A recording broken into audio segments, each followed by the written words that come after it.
Are you bullish on the week or bearish? I don't know yet, Sam. I didn't touch anything on the weekend, so I will see probably today within few hours. I will just be checking a few things. But we are on a nice level to continue the shorts. Yeah, really nice level to continue the shorts. I would like to see some retracement first, like higher from Friday's move, and then.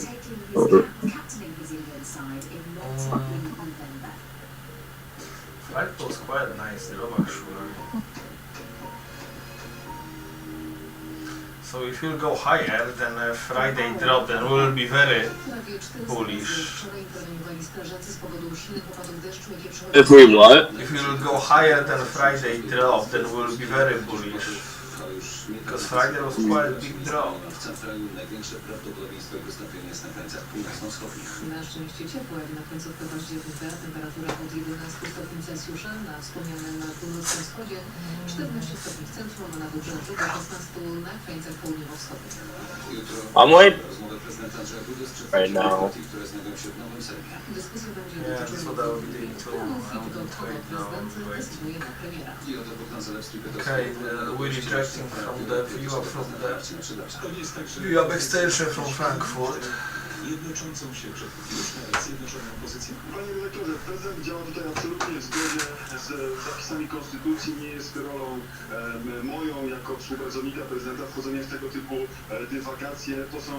To jest tak naprawdę argumentacja może części nieprzychylnych prezydentowi komentatorów z części opozycji. Jeśli opozycja jest zjednoczona, na pewno będzie w stanie stworzyć ten rząd. Jeśli nie, no to... It will be choppy probably a bit. We've got the trail stop at the bottom, trail stop at the top. Roberta Mazurka, gość z obozu wygranych, przegranych. Dzień dobry, Robercie. Dzień dobry, chociaż pamiętamy, że wygrani byli tylko Springboks, czyli RK. Ale to rugby, natomiast w polityce jest trochę inaczej. Oil dropped nicely today, wow. Przecież wygrali. Czysto teoretycznie mają jeszcze szansę na utrzymanie się przy władzy, no ale liderzy PiS już wiedzą, że tak naprawdę przegrali i trzeba przejść do opozycji. Kto za to odpowiada? Kto padnie ofiarą partyjnych rozliczeń? Spytam o to posła Sebastiana Kartę. Wciąż jeszcze wiceministra sprawiedliwości, członka suwerennej Polski. No właśnie.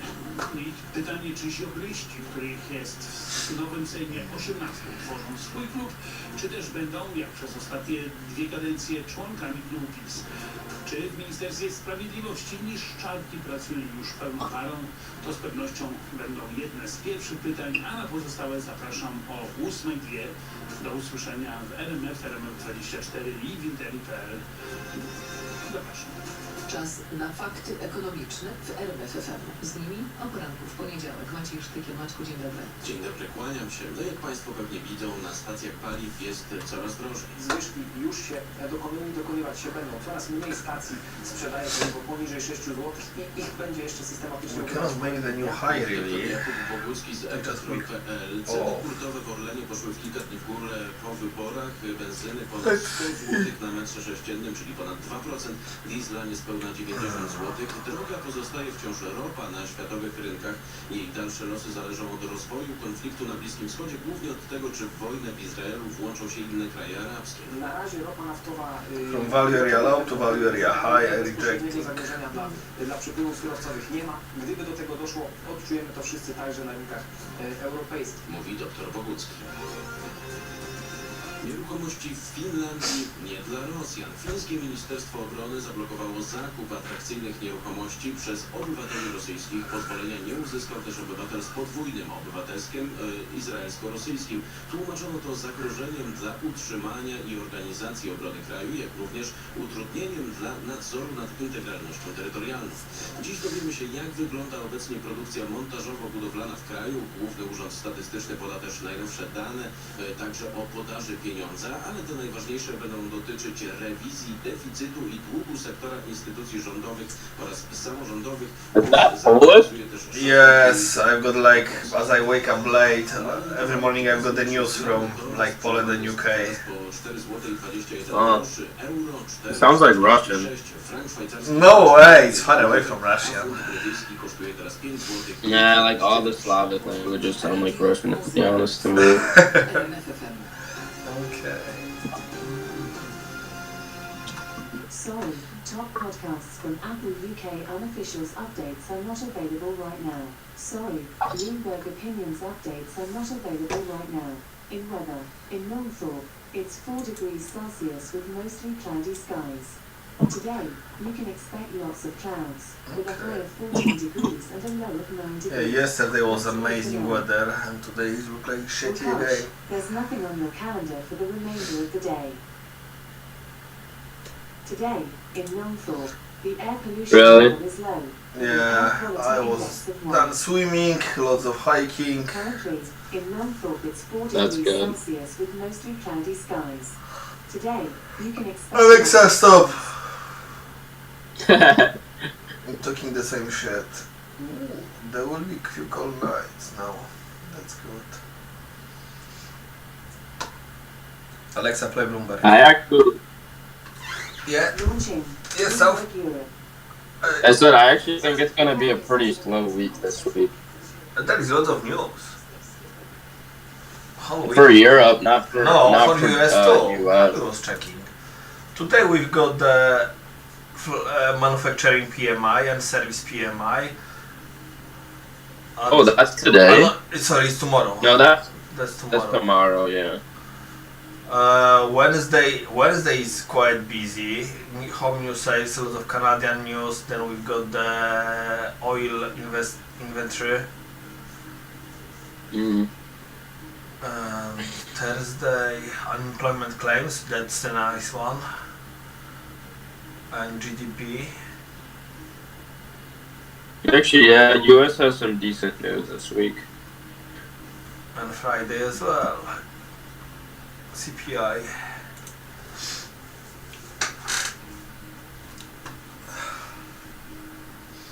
Oh.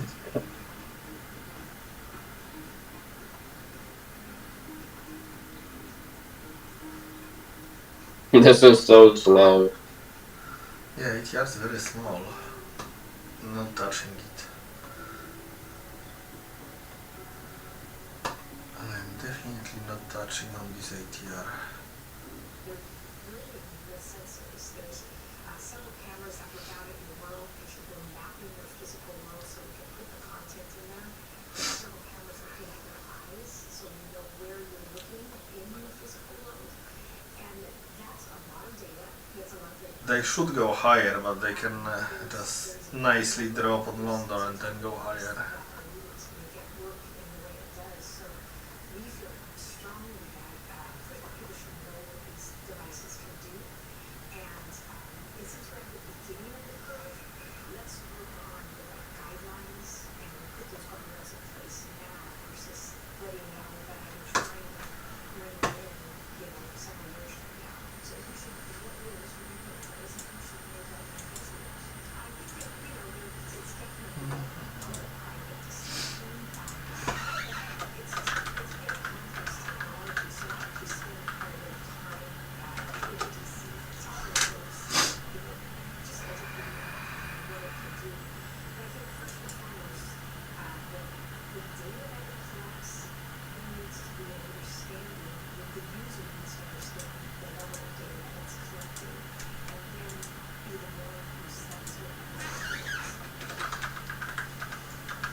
is always true, David. There's a difference between a volatile market in response to new information, when there's a lot of new information coming, some of it may not be good.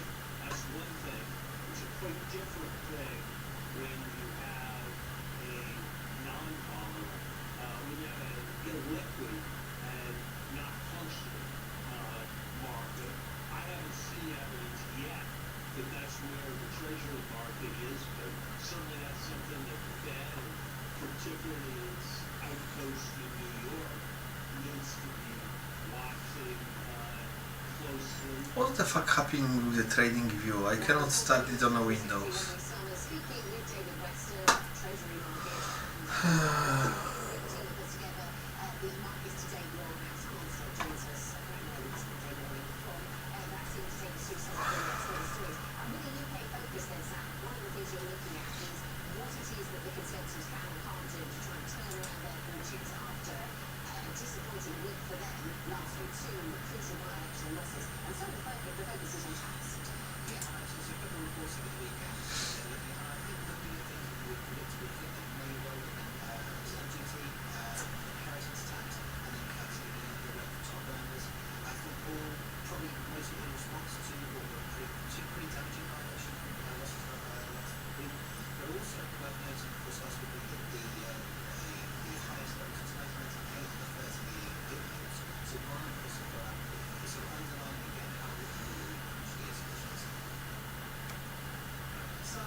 So this sort of relates in actually to what you're saying about that lack of wiggle room, because what the government is trying to do is to get pension funds to invest more to boost private investment in the UK, because they don't have the wiggle room to do that themselves. They need to cut taxes to invest.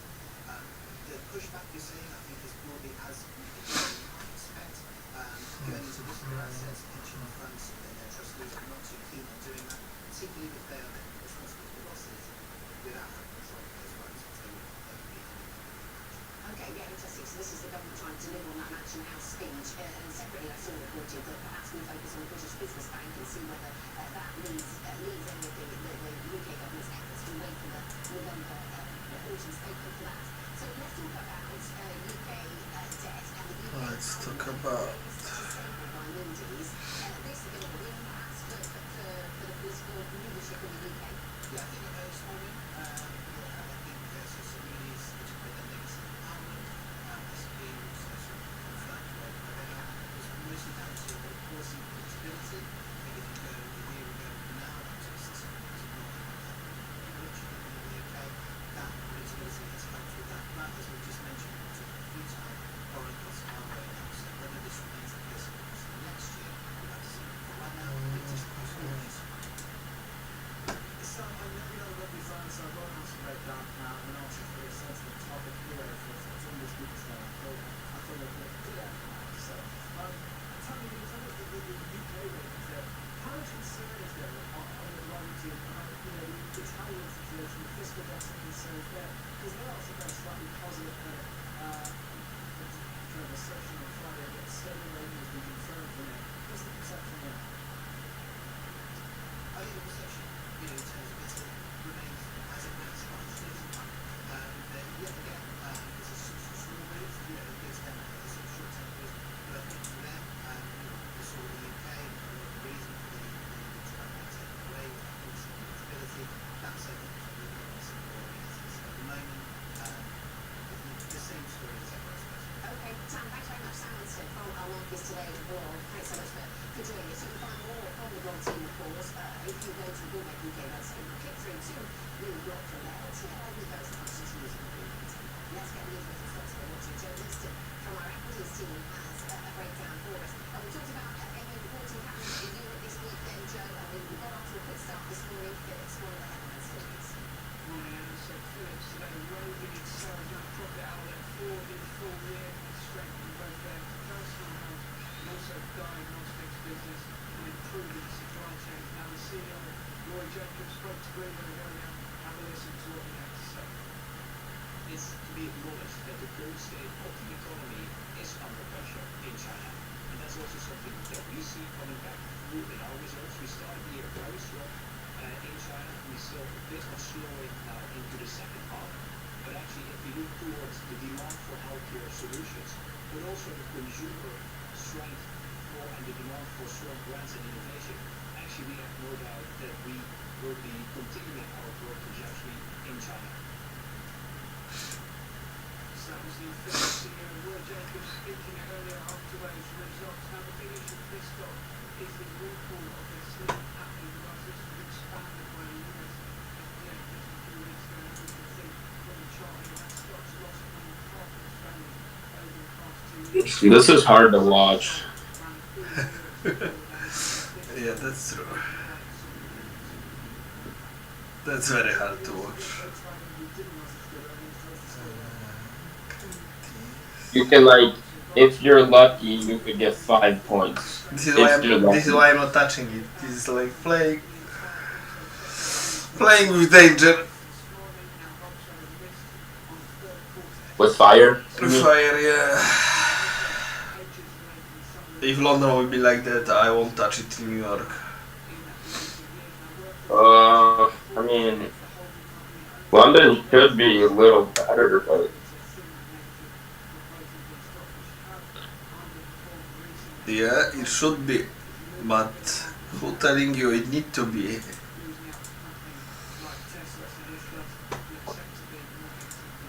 I mean, usually how Frankfurt opens is how London kind of will move. If Frankfurt opens more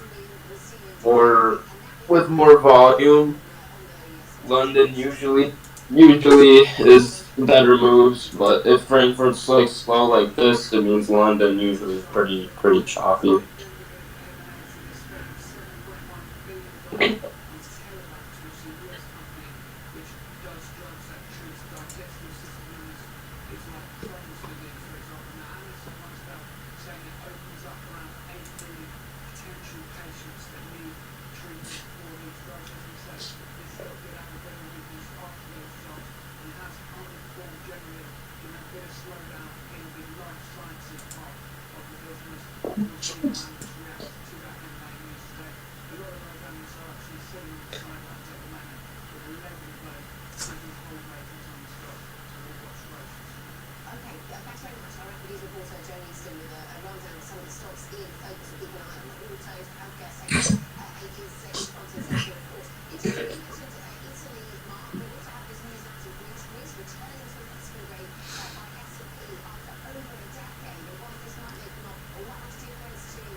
Surely everything changing to be red slowly.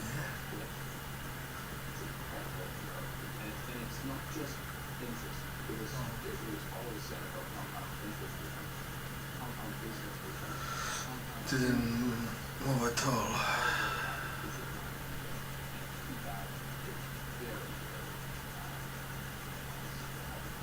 In your observation of investing, what do you think is the biggest mistake that average investors make? Selling them.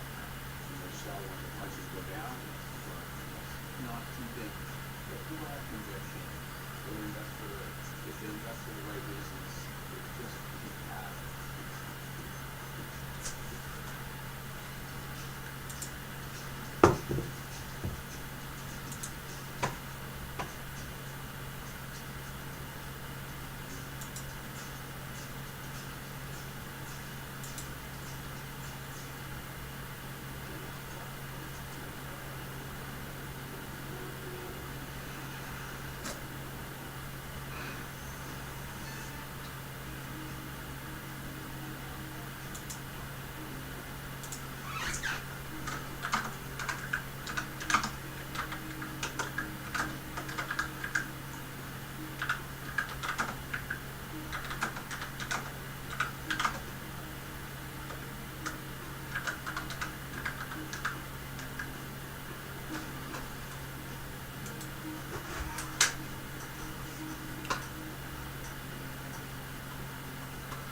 Come on, MQ.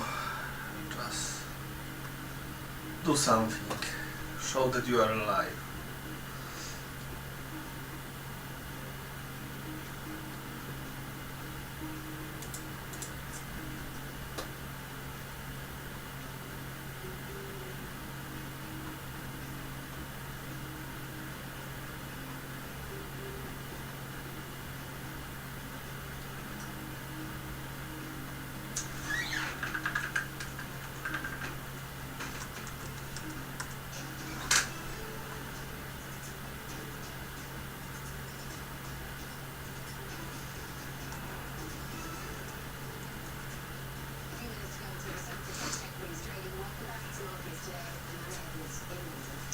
What the fuck are you doing? I can have two things connected. Why are you kicking me off?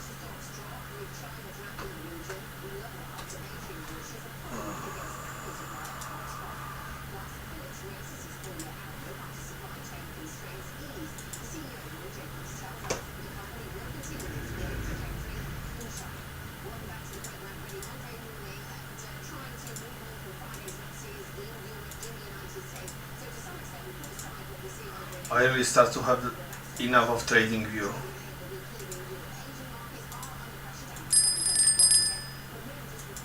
Yeah, it's kind of been bad lately.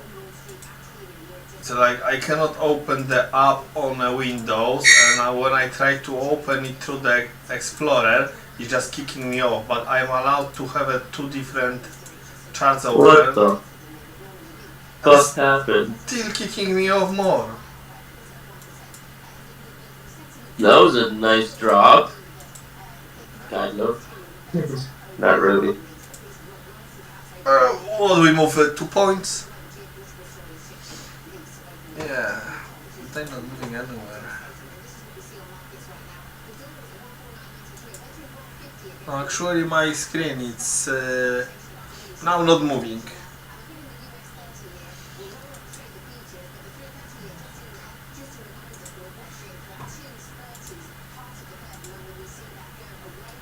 What the fuck? What for I paying you, motherfuckers? Yeah, now I can see the drop. But not on this screen. Kurwa.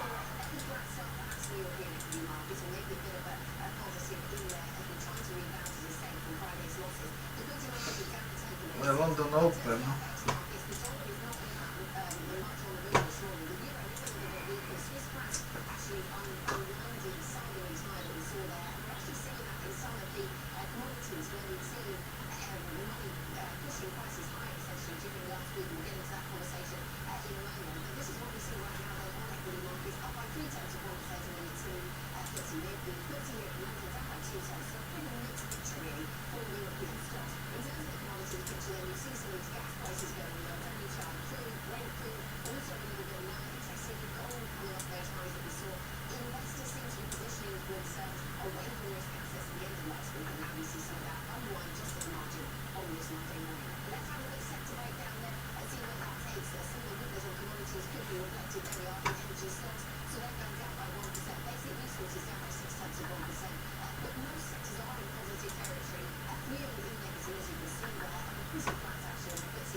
I really cannot open a window, nothing of the other program.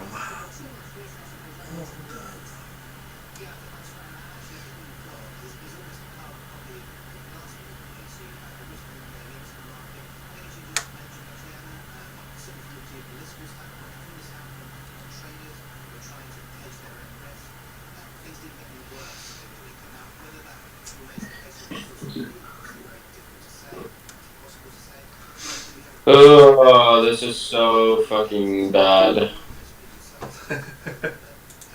Yeah.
Oil hugely drop on open. No, definitely not touching it yet for now. Okay, the 3-minute trail stop is working.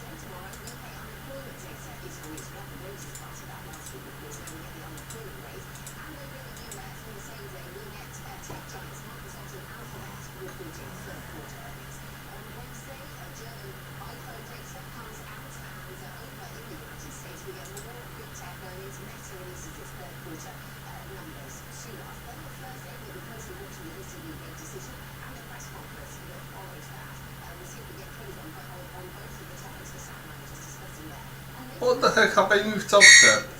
I'm not showing any wins from Friday on my Express accounts. Fuck it.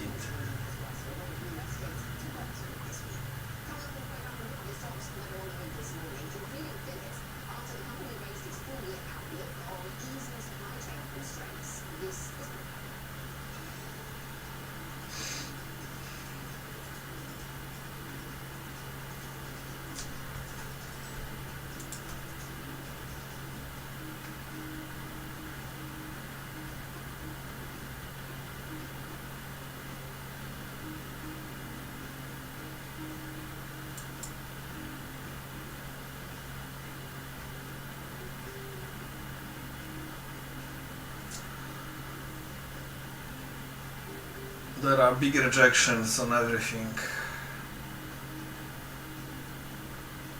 Yeah, and NQ. Yeah. Yeah, I was looking at that too. I'm thinking about going short, actually.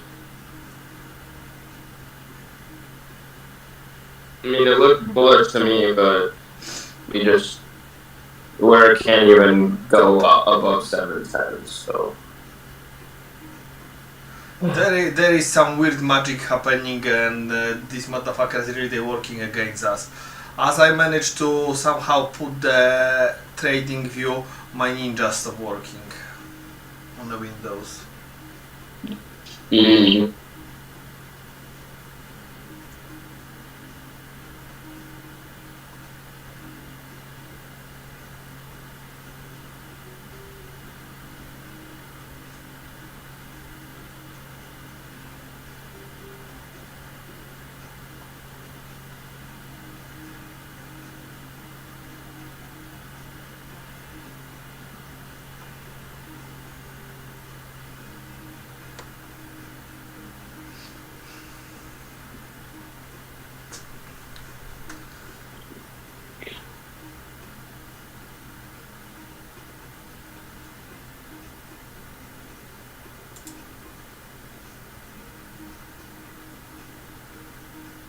We can't even stay above the 23% fib.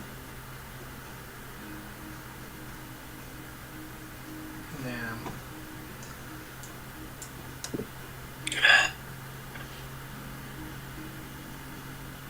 Yeah, previous 4 hour cutting them off, but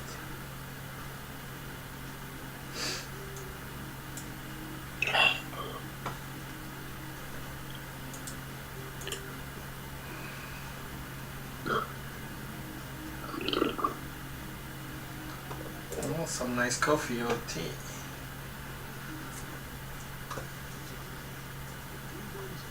Black tea. Oh. Yeah, I need to go make a coffee myself.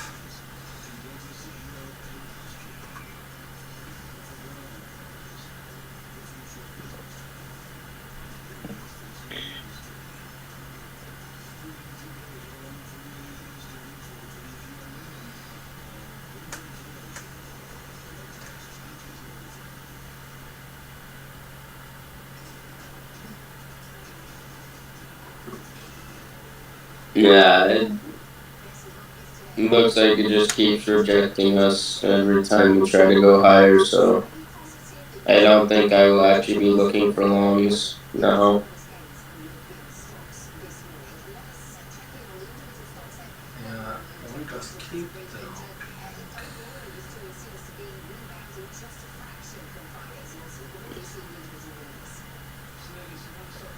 I think we can go to Asia low. I At don't least, like, yeah, I don't want to touch it that now because it's really like few points move this humors that way. If you want to touch it, you want to really sell from the top of now London and buy. I don't know if it's worth to buy at the bottom of London anymore. It's not look too good. yeah, I think so too. Okay, Frankfurt broken.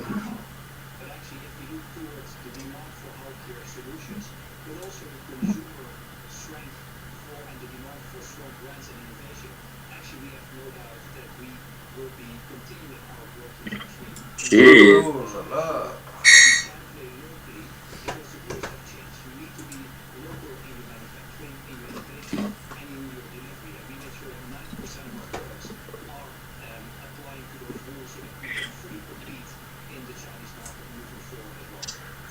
Come on, retest up 700 and I'll go short.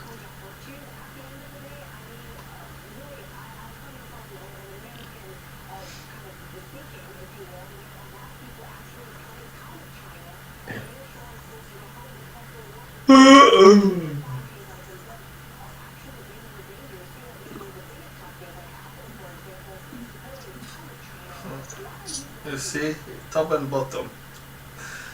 Okay. They are funny today.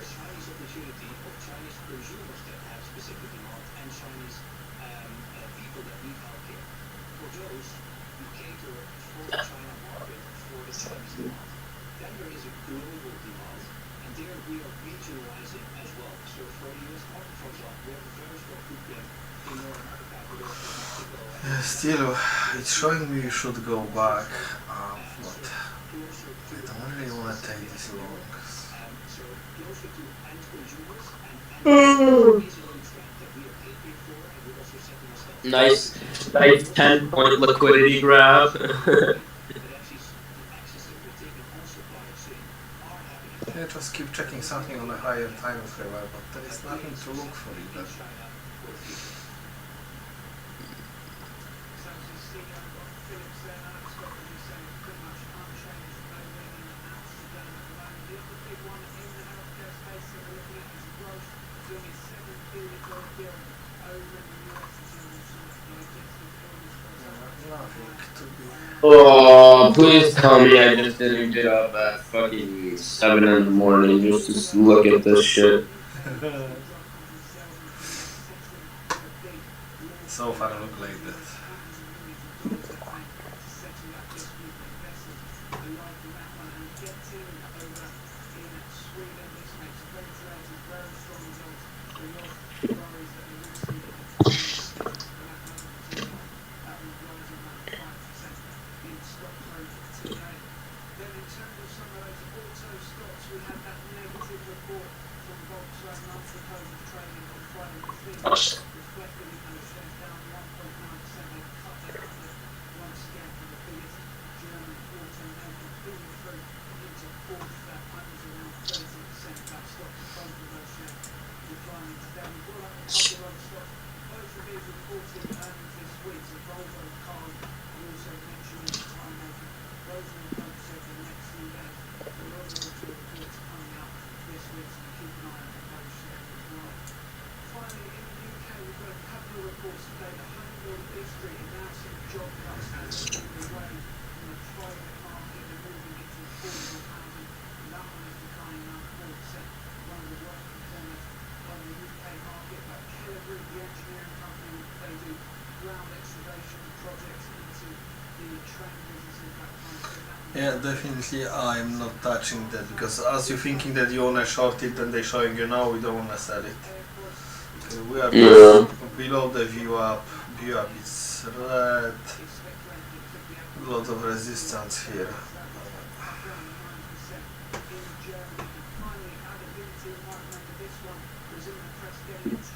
There's a lot of resistance at 700 and a lot of resistance at 693. I'm not playing this game with them.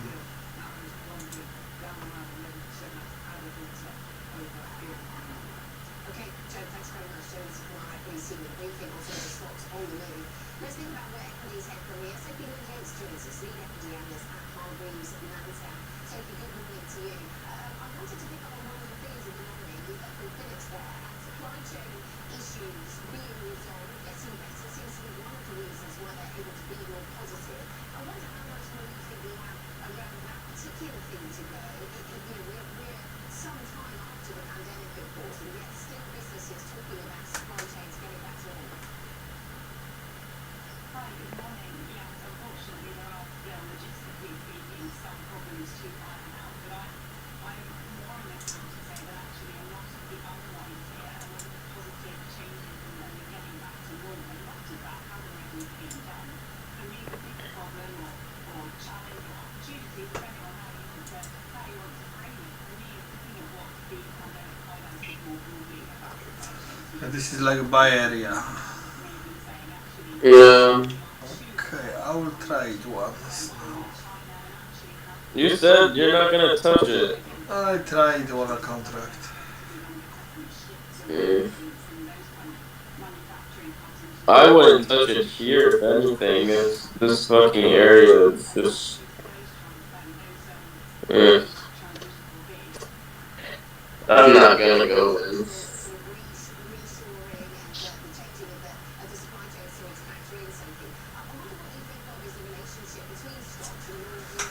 It's so fucking bad because I sold I had like a crypto card with like 3 grand on it and I spent like a lot of it this summer and fucking crypto's pumping right now and all my coins would be up so much if I just didn't. use them. Actually. That's shit. Yeah, like one coin I was in like heavily with $1,000. It's up 50% the last month. In the last month, it's up 50%. That's There's good. nothing like that in stocks that will give you that gain in a month. Not in No. this market. Fuck no. That's just for holding the coin too. Just holding the coin, 50%, 55% up in a month. 1 week, it's up 40%. I mean,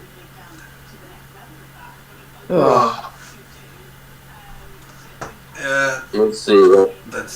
That's what's usually happening. It's going the other direction. I already have like I know what they're doing. I mean, it's so obvious. They're changing their assets. They're going in from the stock market, now they're going into crypto. That's what they do. That's the cycle. Crypto pumps, stock market goes down. Crypto dropping, stock market's pumping, and they just go between each two. Yeah, there was a bit of the time actually when the crypto was pushing S&P higher. There was one time where crypto and stock were going up, but that's pretty rare to see. You don't usually see that. Yeah. Because watch, I mean, now they can FOMO everyone into crypto and say crypto's back, Bitcoin's above 30K, stock market's tanking because people are pulling out. They don't want to miss the next big thing, so all the sheep are gonna go to crypto, FOMO in, thinking Bitcoin's going to 100K, and then they're gonna drop all their bag on all the retail. It's just, I mean, it's so simple to see now.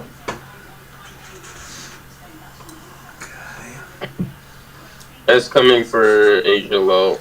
I can see that they trying to drop now. That's okay. Yeah, it was a good short at 700. I was looking at that, but what? Why touch for 15 points? Like, it's not worth it.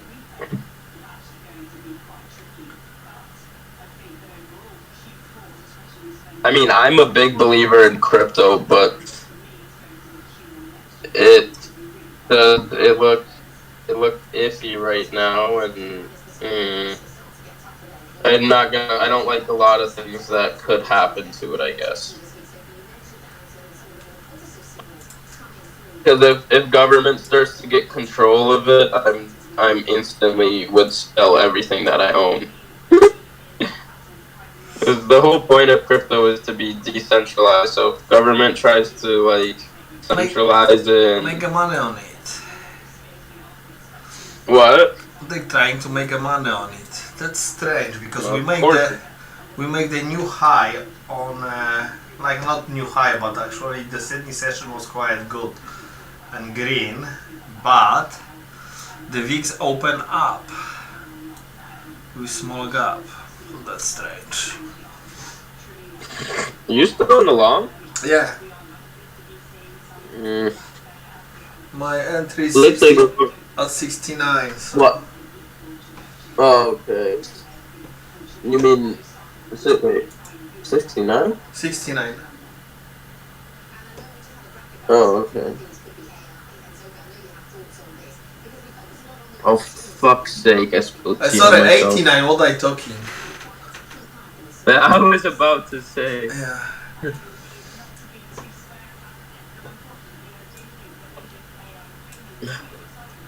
89.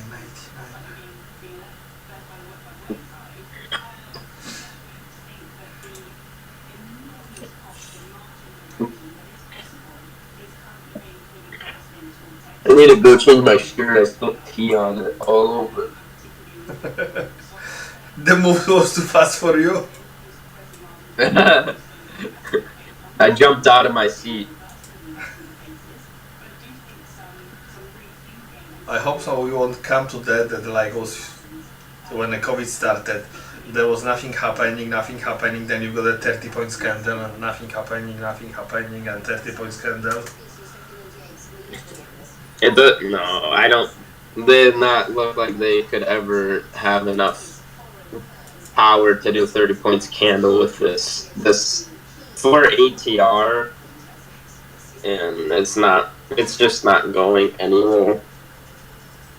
But yeah, those are the days that I lose actually, when we're like stuck, and then 10-point candle stop loss. Then I stuck again. I try to take a trade, then 10-point stop loss.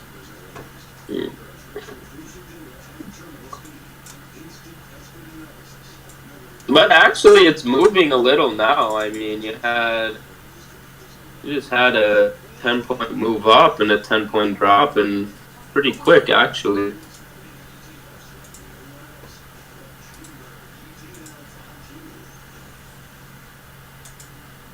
I don't really know what the fuck happening with the trading view. I hate it now. View up rejecting us, and the other thing, the storyline.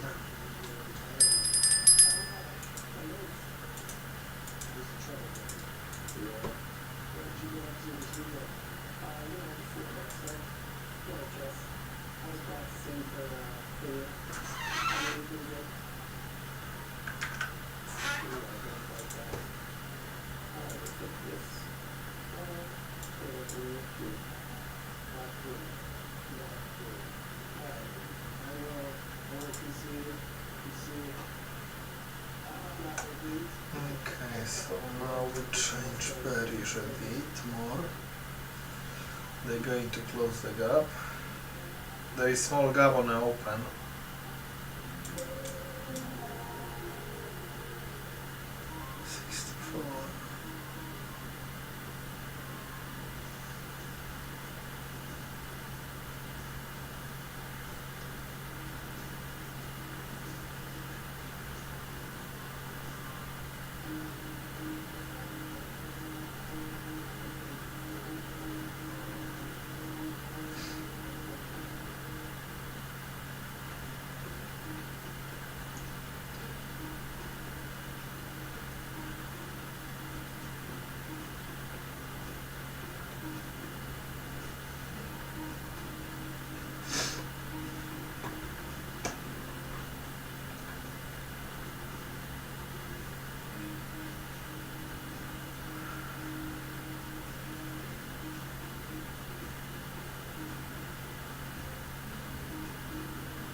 Oh shit!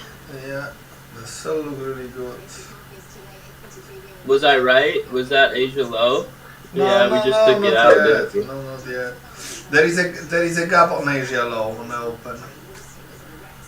Oh yeah, but I don't count that. I don't even count that as open.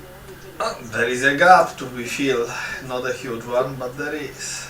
It doesn't need to be filled though. That's the thing.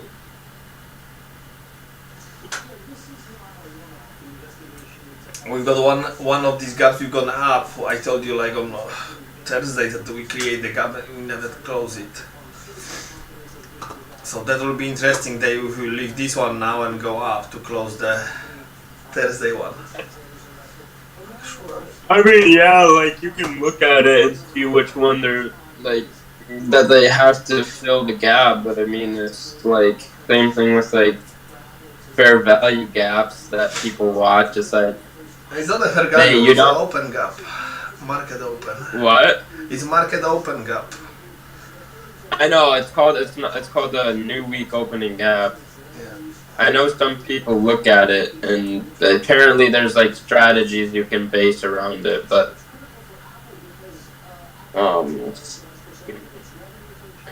I was saying like with fair,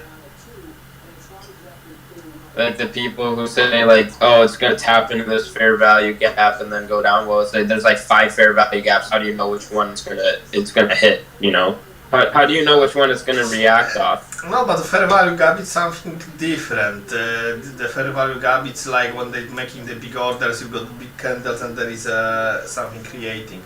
And on here, no, that's true. That's true. And on here, you've got like,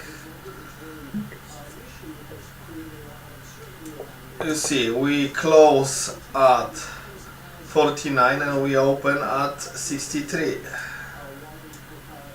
Yeah. So it's not the same thing as the regular trading gaps, which they're making the fair value gap.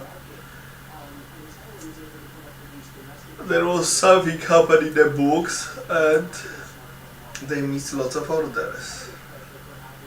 Yeah. Okay. So next place to take along, which I don't really like, to be honest. But looks like. Ooh, okay.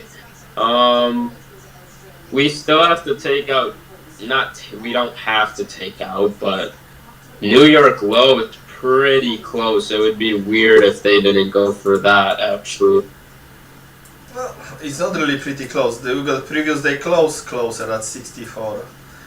New York lows. yeah, exactly. At 64, New York is at 52. Yeah. But I mean, the next place to go long would be 660 at Asia low. But then again, if they drop it that low, I wouldn't see why they would. Yeah, I wanna buy Why it. would they? Why would they reject that and then come higher? Yeah. That just doesn't make sense.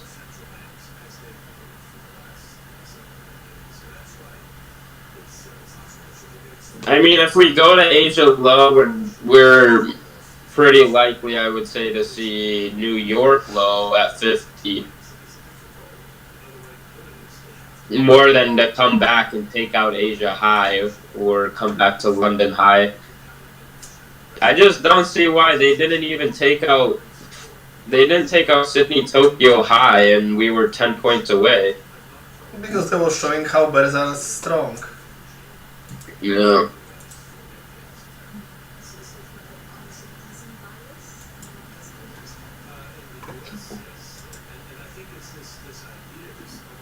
I would be really surprised if we are back at 15K by sometime this week, to be honest with you.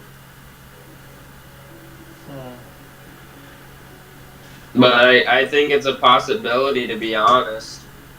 I'm not too bearish until 500. Actually, we're under 500, then I would be bearish.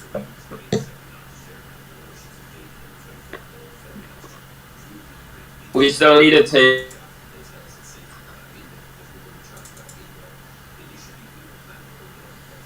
Ooh la la. That sell was amazing. Alexa, stop. Okay, I could try a long at 60, but ooh, fuck.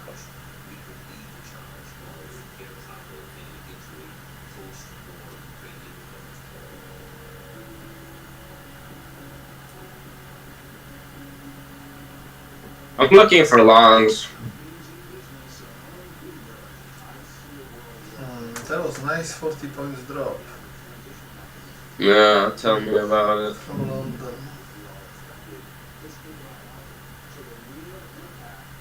Yeah, oh, that was Asia low right there. Yep. Candle change white.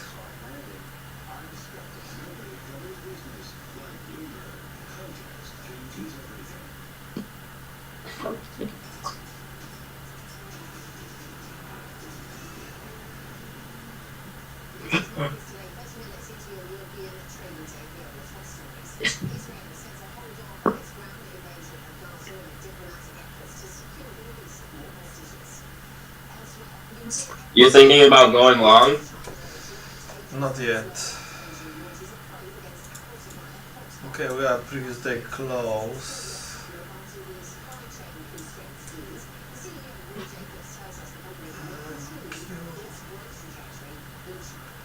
This is the wrong direction. This is should be here.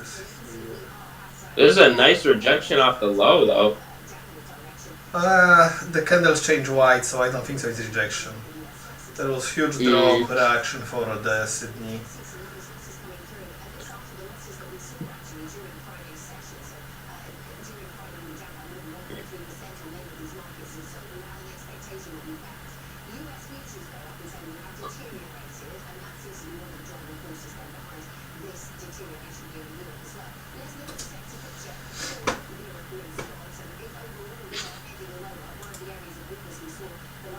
Yeah, VIX going nicely higher. Don't give a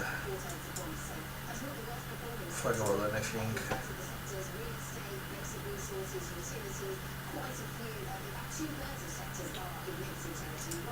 I could maybe try for a long at 660. Hey, nice all oil trade long. Gold as well was long. So look like today commodities going up, indices going down.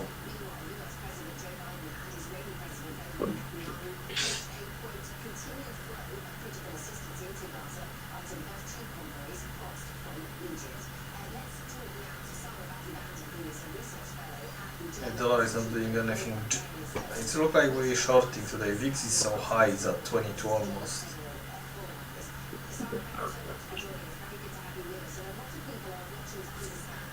Oh, first I was looking. I was actually in the short, and I got off like a $30 loss because everything was green at Frankfurt. Fuck's sake. I know the pain. That's annoying one.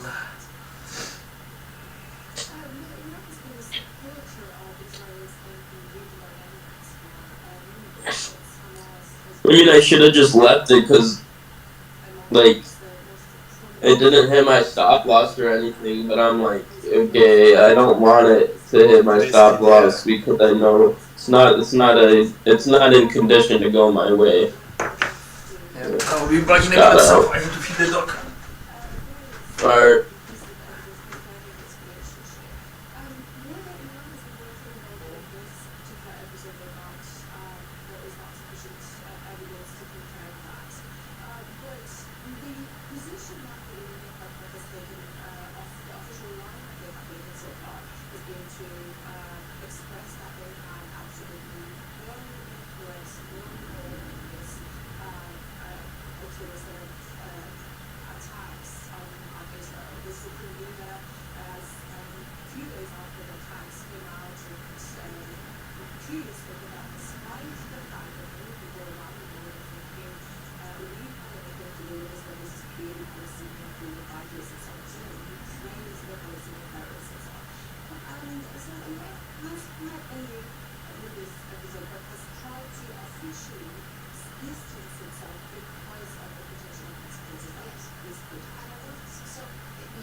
And they're rejecting from previous day close so far.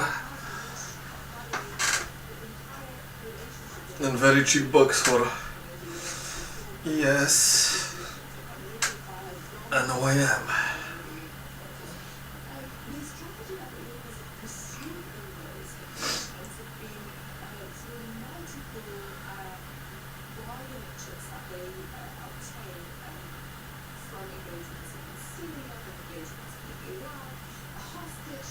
Okay, look like RTY wanna go higher. Sorry, YM.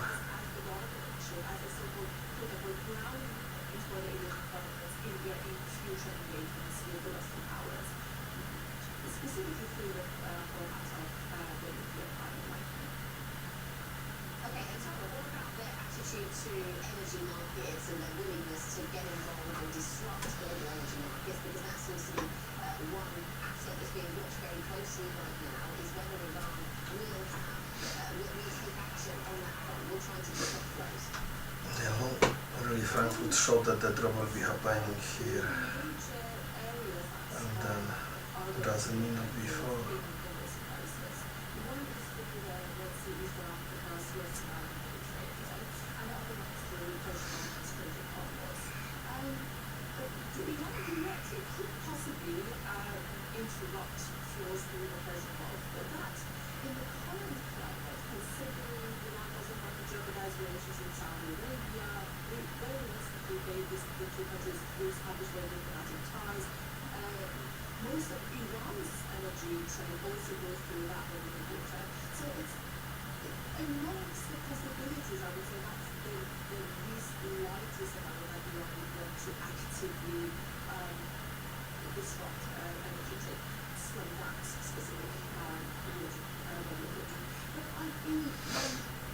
Dollar is dropping, but VIX is going slowly, grinding up.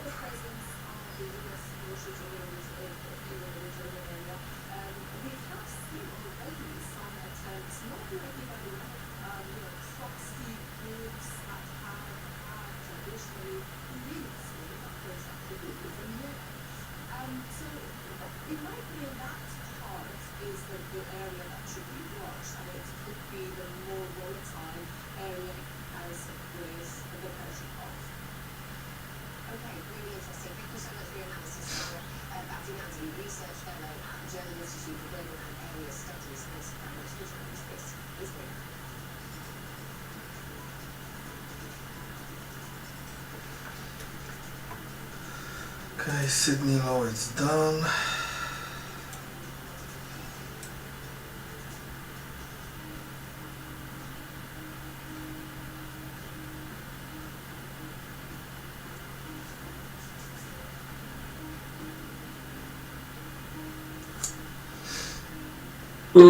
This could be a good place to go long, actually. I'm not sure about it yet. There is a huge rejection from the oil. But gold is pumping. VIX is grinding up, like slowly going higher and higher. Gold had the most manipulative move ever. Like 7 days down straight, and then when the war starts, they just pump the shit out of it. It's not manipulated, it's standard one. People are scared, people buying gold. I know, I agree. I'm just saying that it's very. Gold is like one of the most. Those, like, silver, gold, they're so fucking manipulated.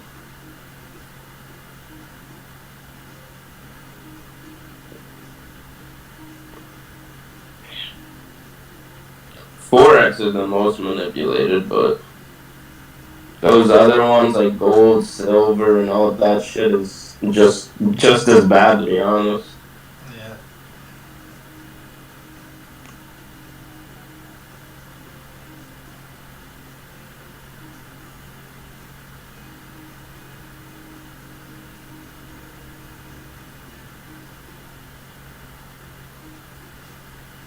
Like I said, we're coming for New York slow, so. God, what the fuck? And I didn't even catch any of that move. Yeah, missed such a nice short. What the fuck's wrong with me?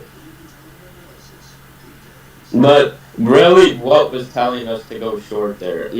Maybe those couple rejections at 700. Yeah, this was very nice telling us. That's the only thing, though. That one here, this is the second one. Holy shit, dude. What the fuck is going on? Yeah, they closing the gap. So today they decide to close it at normal time, not wait like fucking. That's so annoying. Fuck off and you. I'm so pissed off. Holy shit. 60 points. Fuck! Yeah. Yeah. It's like, I don't want to catch it now. This is a falling knife. No, actually, we took out New York's low just now. No, it's New York low. It's taken like a few candles ago. What are you talking? New York low was at 52. Few candles ago, yeah, a few candles ago at 6:45. So it just got taken out a little bit ago. We create completely new low now, so they will be dropping and dropping now. You think we're going even lower? Why not? When they close the gap, they just they want to continue the move.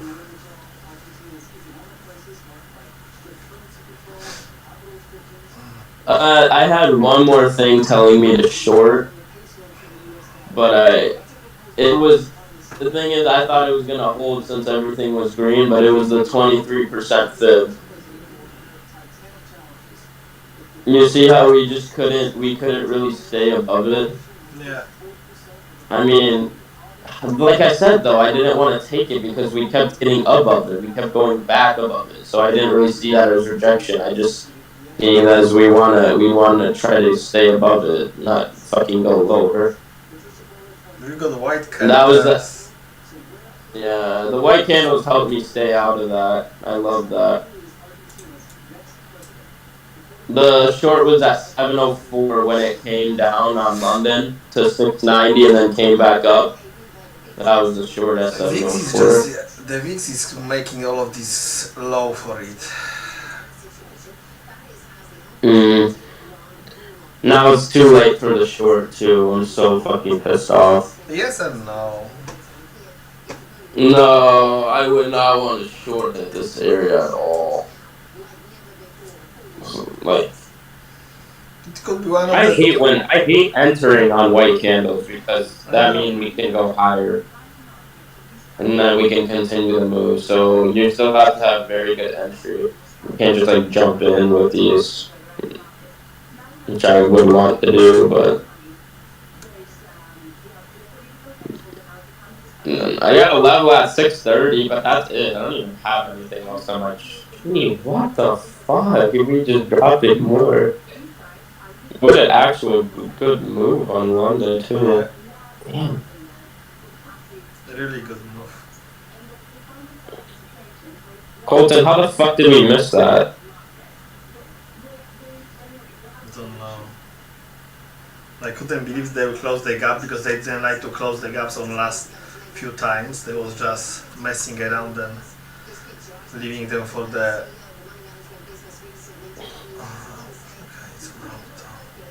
I wasn't looking at the gap, but I was just looking like it seemed that we were pretty bullish when Frankfurt opened. If they will continue that, it will be really crashing the green boxes again.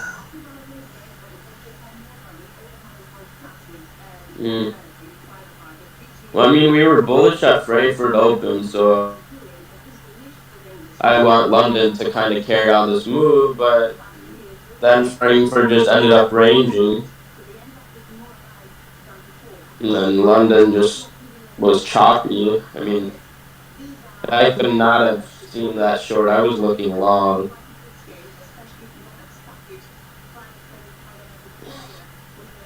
I should have just kept my one mini. It was just one mini. Why didn't I just keep it?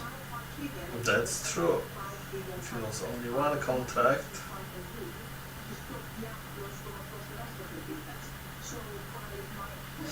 And everything was red, the viewables red, we was testing the storyline.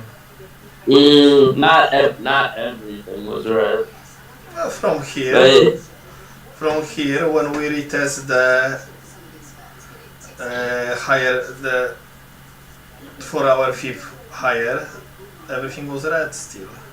Already, sorry. I mean, if you look at the long side, I mean, you had the 200 moving average was green, and we were above the 5 minute and the 1 minute for like Frankfurt Open at least, and then London was just choppy, so I just didn't want to touch it. And Yeah, ATR is 6 now, so it's decent. Also, it was like what 2 ATR. You don't want to touch that with fucking 2 ATR. yeah, I had this really, the line was red, everything was showing red there. Only these two candles here, the peak of the strength, we'll see if they will do anything. Okay, I'll be back in a second, I wanna let him out.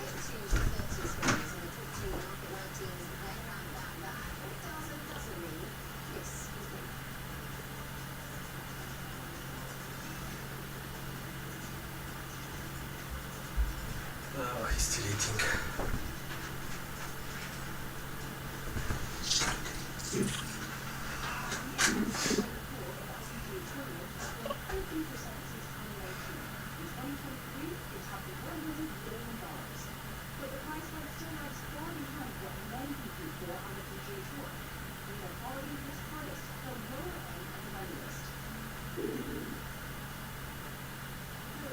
Okay, I've got the buy signal. If we'll close the candle bullish like that. I mean, yeah, we just took out, like I said, we took out New York low, and I think we're gonna go higher, but I'm not touching with these fucking white candles because I've gotten destroyed so many times doing that. Yeah, they need to show us what they want to do at the previous day close.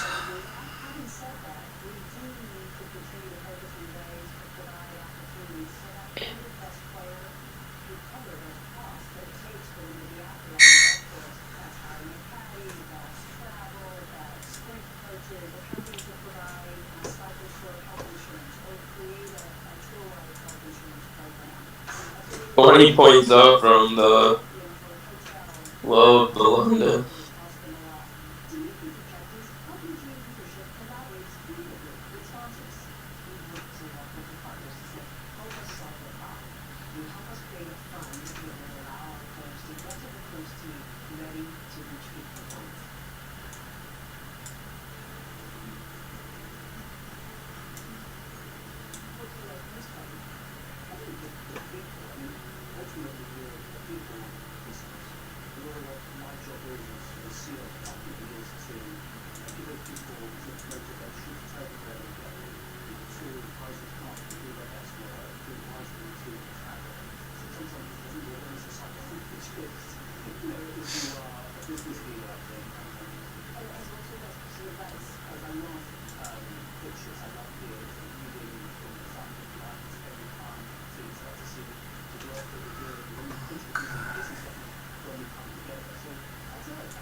It was showing us to want to go to the value area high, and that was a previous 4-hour close.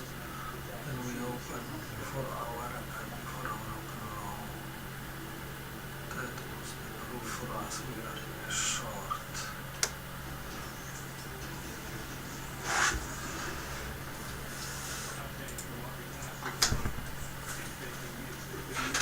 Chodź, chodź.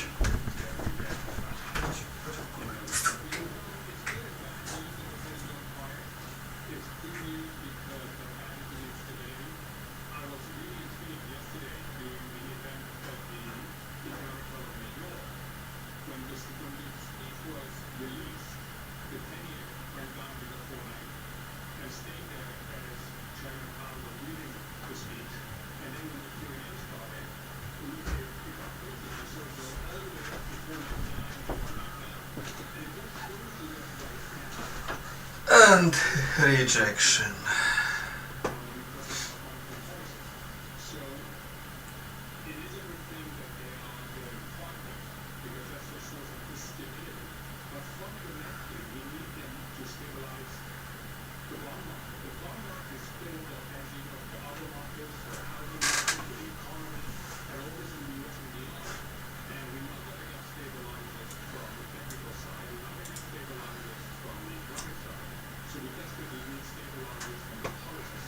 Ooh, VIX is really getting crazy.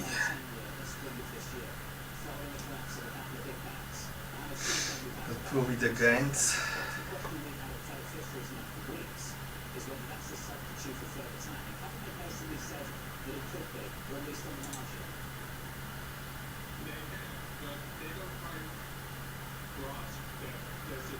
And there was a profit. There was a strong, there was sell.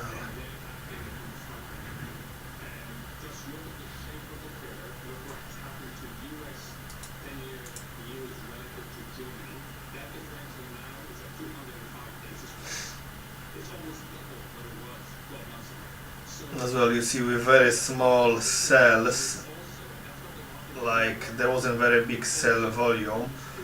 The bears bring the price down, and bulls they try to very big buying volume, but they cannot really do anything. So this is the big buying volume, and nothing.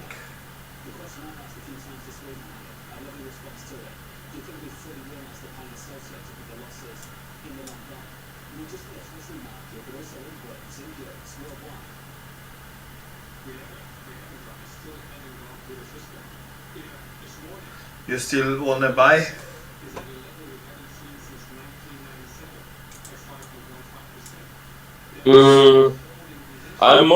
I'm interested in buys, yes, No. but Even they didn't go to the session view up. no, but that was almost 30 points from the low, and that was in like 2 minutes. And Oh then, shit. and then they drop the same time. Yeah, I mean, I was looking to re-enter the short, but I wanted to come higher. If I'm gonna do that, I'm not gonna re-enter at whatever 660 or 650. I have nothing there that shows me we can Yeah, reject them. the same. So I'm either waiting for a long, more confirmation, and I want it to come back up to 700, or I'm waiting for a short, and I'll ride it down as low as. I would like to see the long. I would like to stop here. I don't want to see us go lower. I want to see us hold like 630. I have a level there from like so long ago. But at 630 breaks, there's nothing really. There's nothing really below that can hold us. To be honest with you, on a daily too. On a daily, if they, I mean, they're coming for. I'll tell you right now, they're coming for 15,587. They're coming down for that. I don't know if they'll come down and take it in the London session, or if it's going to be New York, but it's going to get taken out this week. For sure. But today they can go to 450. 450? I mean, yeah, if 590 breaks, then yeah. I wouldn't, if 590 holds again, like, I would not, like, you have it twice now. We had so many, look at how many times we come back down, we come down to this fucking range, this area, and just buyers buy it up. We came down 14,678, 14,600, all the way back up to 15,500. We come back down again. They had a reason to buy. We buy back up. Now they don't have a reason to buy. No, I agree. That's why. But I would say if doesn't hold, then yeah, I can see us going a lot. I can see us going a lot lower then. But if 590, if this area keeps on holding 14,600, 14,500, I'll still be bullish, honestly. If they can get, like I said, if they can get below 14,500, sure, I'll switch like bearish, and I'll be pretty bearish. But until that, I won't. But that's what they're coming from. You see on the daily, those two wicks, the equal lows, it's gonna be. They're taking that out. I don't really look at much of that like liquidity stuff, but if I'm looking on a daily, if like I'm looking for direction, That's where we're coming, and that's not far away. That's only like, I mean, really, that's only like 50 points away now. And candles have turned the past to daily. Daily candles have been red.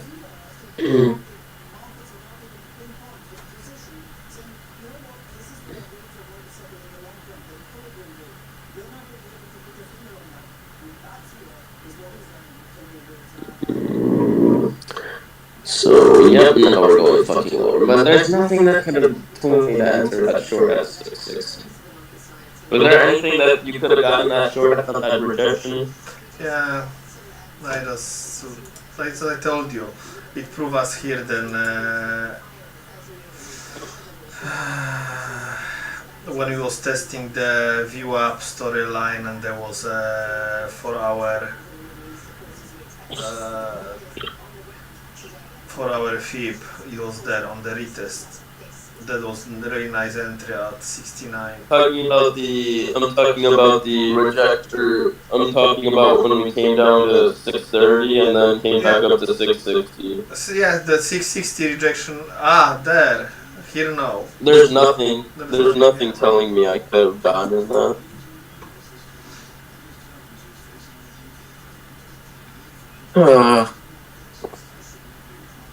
I'll just be waiting, but London looking nice actually for some good moves. No, I think so. That's it. There will be. You think that's it? They will be keep stalling or dropping very slow tempo, dropping lower. That's unfortunate.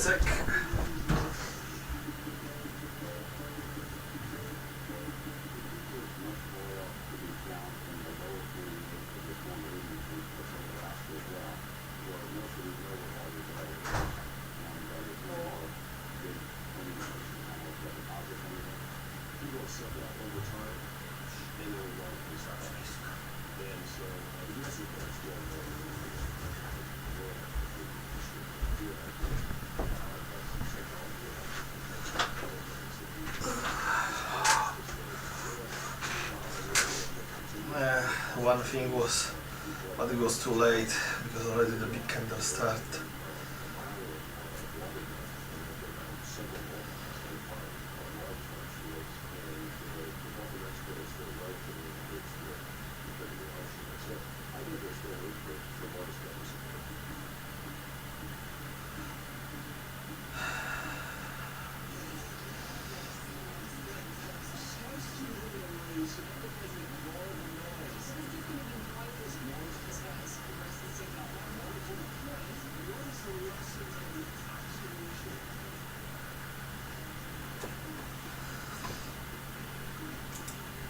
No, dollar is dropping.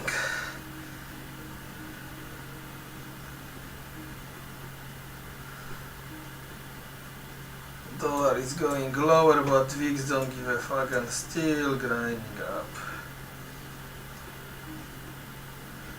What will happen? The VIX going so much higher? I don't getting it.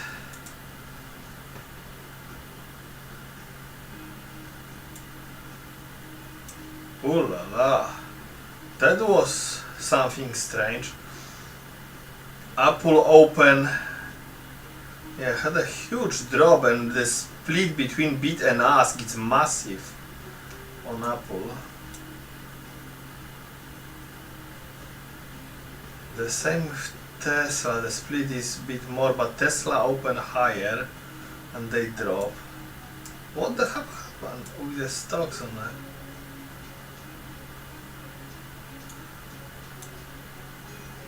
Nvidia. Somebody cooking something.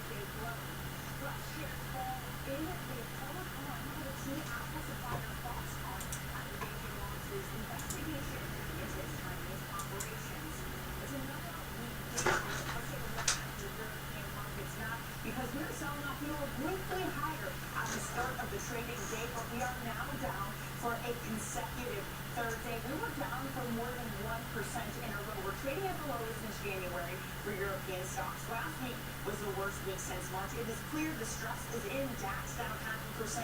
FTSE 100 doing poorly as some of those commodities sell off too. Now, on the point of commodities, I want to take a look into oil because this is really a strong indication of how traders are trying to grasp, trying to handle the uncertainty of what happened over the weekend in the Middle East. For the second Friday in a row, we've had this huge breadth of call options for crude. In other words, traders are trying to hedge that there's an escalation in the weekend and that something happens that means oil spikes higher. Now, that's not what we're seeing today. Instead, we're looking at WTI fall back around $87 a barrel.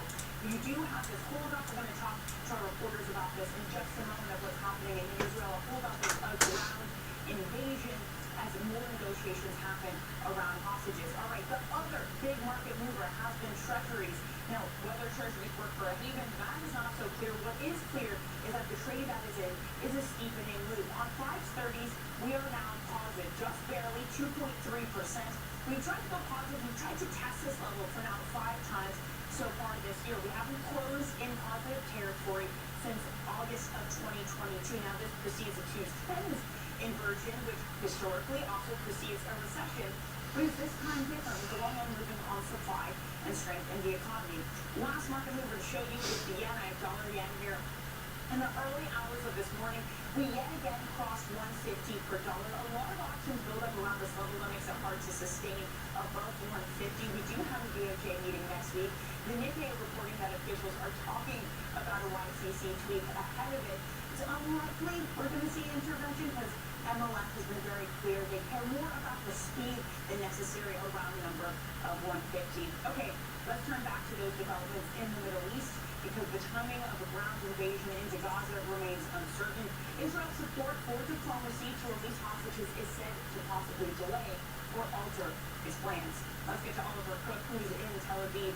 Oliver, what is the latest on aid, the hostages, and the possibility of a delayed ground invasion? Right, and as you say, all of these things are basically fundamentally connected. I don't think so. We will go any higher. Precedent that was set, like one, aid entering into Gaza, but two, hostages being released. On the question of aid, first development was 20 trucks on the first day. That is Again, just according to all the UN. nice drop down today. There is nothing to stop them. No news, nothing like that. So they will be dropping the price. In Gaza right now, where according to the authorities there, more than 4,500 people are now dead since the beginning of this. Really, the UN is asking for something closer to 100 trucks a day. On the hostage front, again, you had 2 hostages, Americans. It was brokered by Qatar, we understand. Hamas released them on quote-unquote humanitarian grounds. This is not exactly clear what that means and also why. Well, I hope we can at least go a little bit higher so I can join short. Yeah, like 680 value area.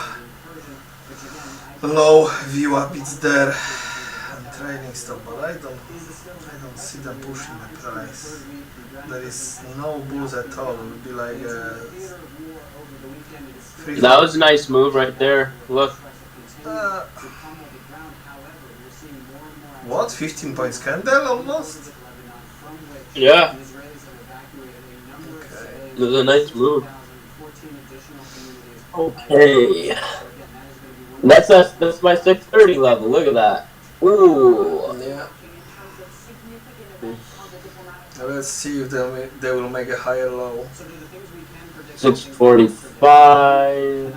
64 is the previous day close, 200 moving average, and session view up.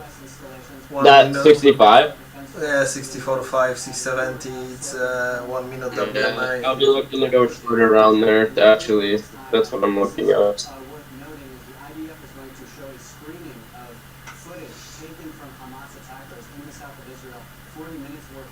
But that was a very nice move off my level. Yeah.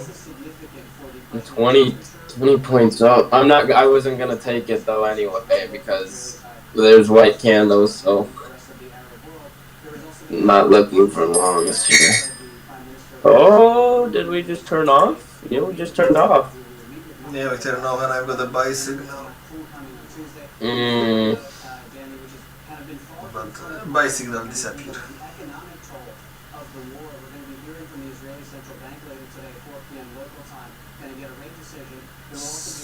So far we've got lower high. Can we do the higher low? Yeah, and just on that, the shekel set for the longest losing run since 1984. Oliver, thanks for keeping us up to date on all of that. That's Oliver Cliff. Okay, I'm looking for shorts soon. Israel has warned that Hezbollah was dragging Lebanon into the war, saying it responded. Yeah, because we should fail higher low if we test the session view up now. 660. Bless you. Thank you.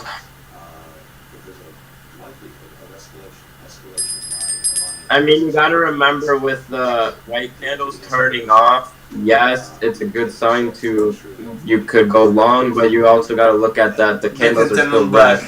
We saw it the last few days very quick. There was 2-3 candles off and then come back on again. And yeah, exactly. Yeah, so I take it more as like, okay, we can go higher and then we can drop. When I look at the contrarian candles, like right now, if they're turning off from white to red, then I'm like, okay, the move lower could be done for now, but we can carry it on in a bit, kind of like that. But the 200 moving average is turning green. Yeah, VIX is dropping a bit, but VIX now is on 200 moving average, so let's see.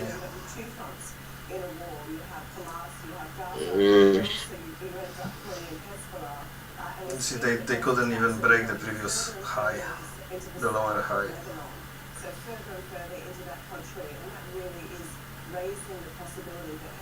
Though we are trending now too. Look at the WMAs are all in order also. Yeah, and another thing is the bears, they don't need anything to drop the price dropping with no volume, and the bulls pushing such a big volume, and they cannot push the price They up. cannot, yeah. Means that bulls are trying, but they can't do anything. Yeah, I don't know. I'm still looking for shorts, but I'm not just want looking a for good anything. Look like I will be trading US, not touching. Don't feel it.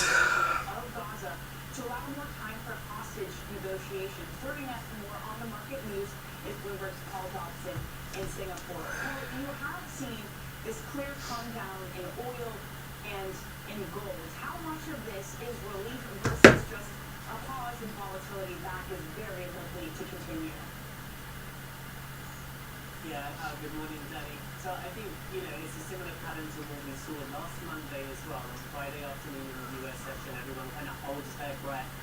They pick up the hedges in the crude oil and the gold. Even in US treasuries, they lighten up on stocks in case, there's a big escalation or some change in the narrative over the weekend. Come back in on Monday and things looking more or less the same from the big picture perspective with provisos that Ross was talking about just then. Then the market lightens up again. But there's definitely a significant risk premium and fear factor priced into markets now over the tension in this situation. And What? Cloud change green? That's new. The worst case scenario is still something that is very much at the forefront of traders' minds right now. And also probably worth mentioning, copper, LME copper is now trading at the lowest level since this past November, so maybe some growth worries also bringing in oil prices. But elsewhere, Paul, we also saw it begin go above 150, it falls back below it. Can we expect a BOJ intervention, or should we say, 150, a nice round number, but it actually doesn't mean too much? Yeah, well, I think it feels a little bit like the algos in the market, the algorithmic trading programs are there. looking to sort of get in before there might be any intervention from the Japanese authorities. Remember, the government rather than the BOJ is the one that gives that signal for the intervention and makes it all happen. They have been making noises that they're discontent. Okay, let's see who does the trading stuff. Rather than the outright levels. Like 75. You can read there. Move right now. We did pop above 150, signaling further yen weakness right at the start of the session today and rebounded from there.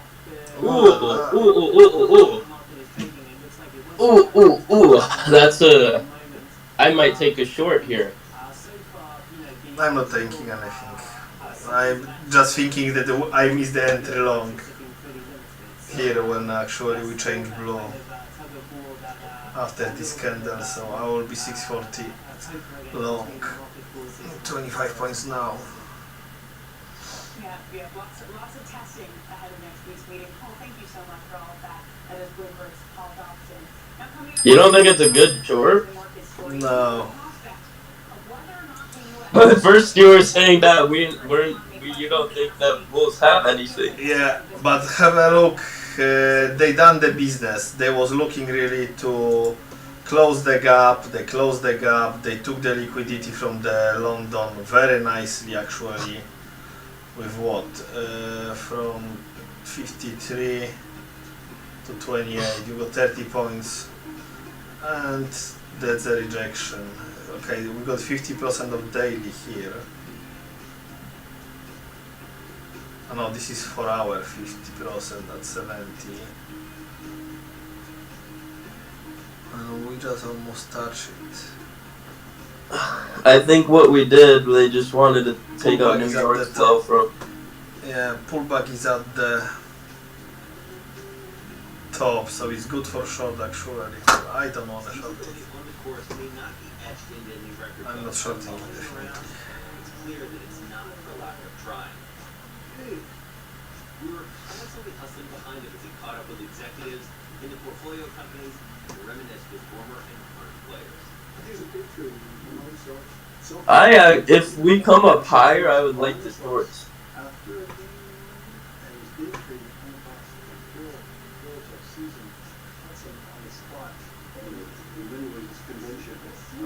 For people that I don't see maybe once a year, and so it's kind of all coming together. Our firm, our charity.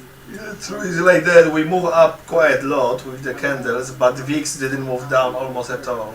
Confluence of all these parts of our life that have found its common center.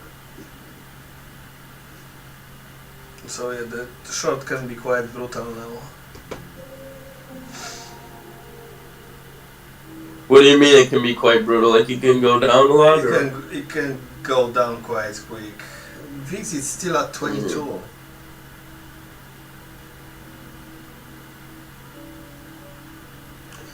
I just don't like what I still like the short, but now I don't like I'm seeing on the long side. I don't like how the green 200 moving average is green, and I don't like. 1 minute WMA is green. We just tested it now. Yeah. 5 and 15 they are really okay, but it's a nice spread between them. Actually, very good moves this London session. Yeah, but not working with the indicators at all. It's only levels, as you mentioned. You got the level, go long.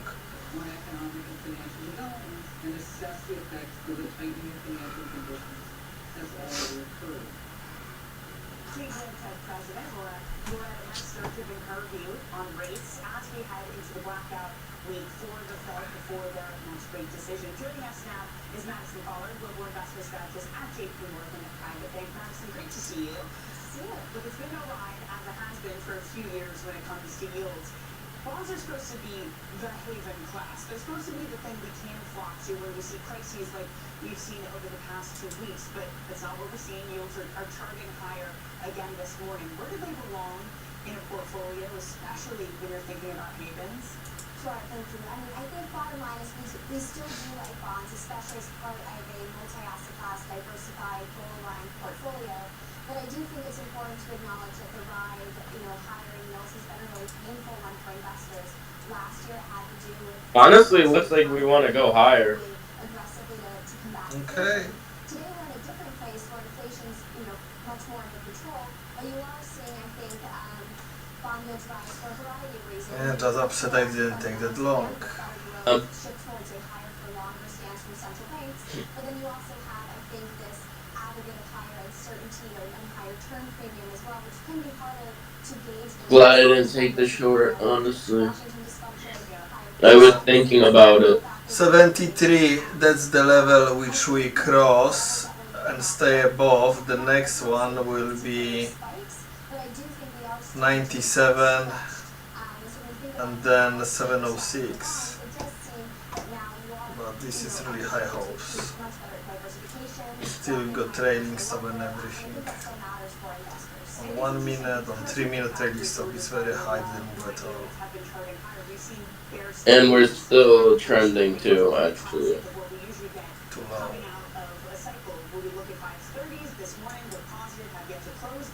But do you look at that and say, okay, history is going to hold up this time, and when we get that disinversion, a recession follows, or do you say because of the unique factors? It's a previous day close, so they're giving hopes to the people that yeah, we'll go higher now. And then we cut the line. We know that the yield curve is an imperfect predictor of recessions, and while it can predict recessions, the timing of that is very difficult to get right. And so I think when we look at what we're seeing from the economy today, we still do think that prospects are higher for a soft landing rather than not. That's not to say there aren't risks. And I think it's also important to talk about what a soft landing means and really define that. It doesn't mean a reacceleration in growth and that everything's rosy and everything's fine. We still do expect cooler growth and moderated consumer, a slightly loosening labor market, but I do think that's very different than calling for an all-out stop. So, good morning. Yeah. Opportunity, especially as we head into an earnings season, especially as we head into tech earnings. Where do you look to? Sure, and so I think with that you have Actually, very good London session. Usually it's way worse than this shit. Yeah. I'm just mad. I'm just mad that I didn't catch any of the fucking moves. I didn't catch the fucking long, and I didn't catch the short. So Apple just it's on like 30% back what they lost. Tesla is about 60%, 50-60% they get it back. Amazon is almost done everything what they actually not lost because Amazon is higher than the open at 9 a.m. Tesla, Apple is only below, Amazon is above, Microsoft is above, Meta above, Netflix not doing anything. Nvidia almost, yeah, Nvidia with a nice gains of pre-market. What the heck is happening?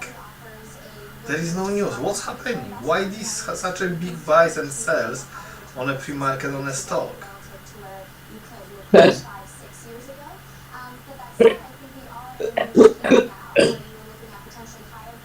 don't know if you can see my screen, but there was like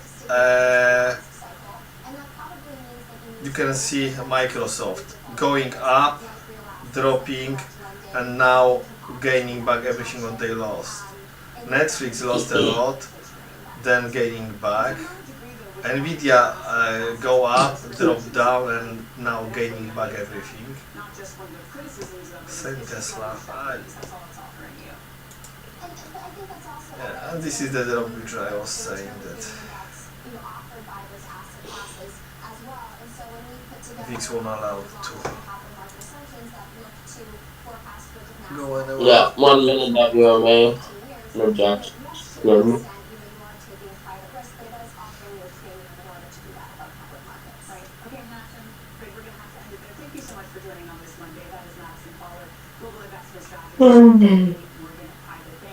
Coming up, Argentina's electoral excitement. We're going to get the latest from Buenos Aires. This is Bloomberg.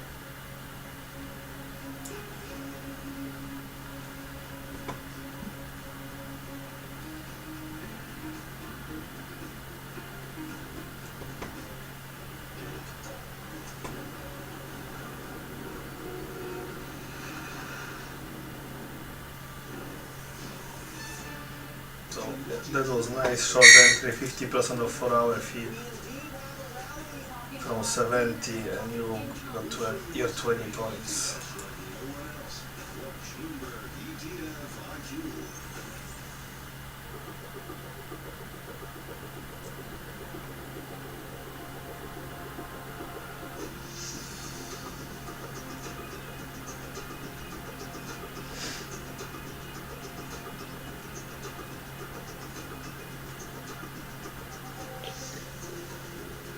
Yeah. And he was showing us on a pullback how rejected nicely.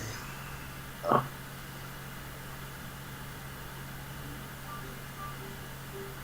so you're moving in on your quick strike with your fancy hands.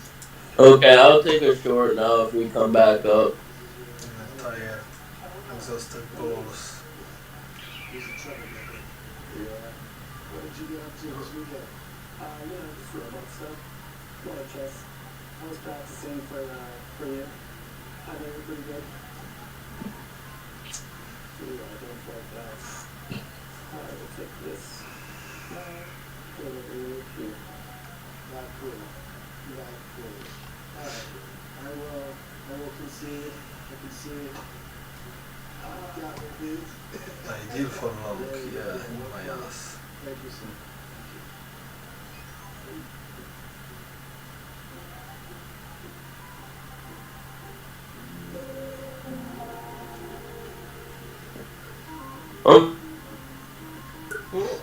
VIX change green on 1 minute, that's a new thing.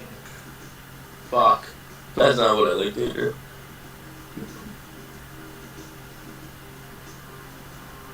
But that don't mean anything.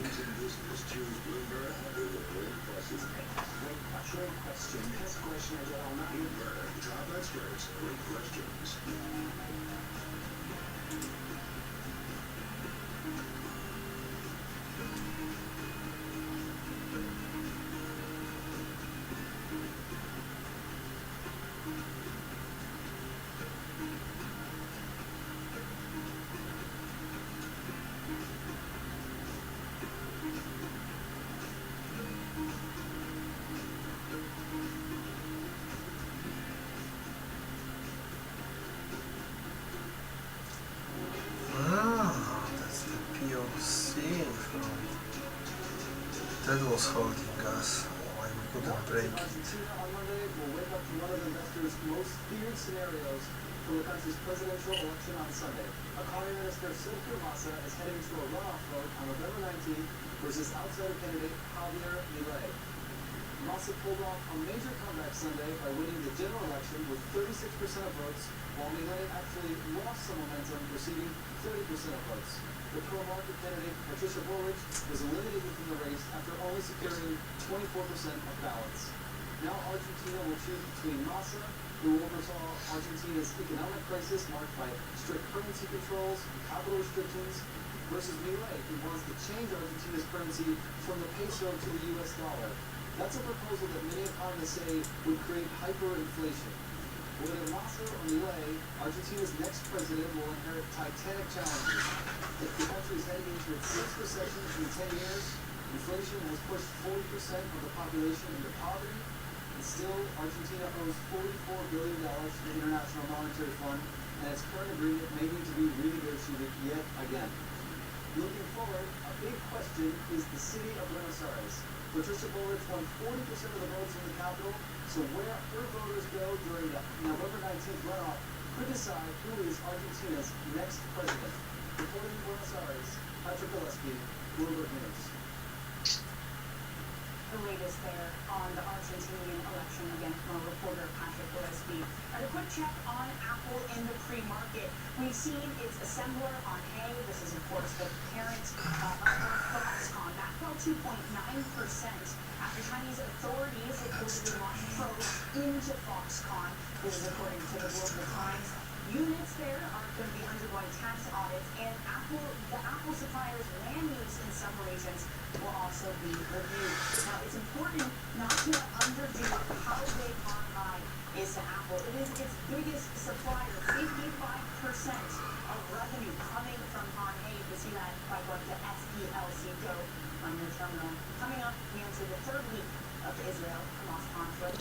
discuss diplomatic efforts next. See Bloomberg.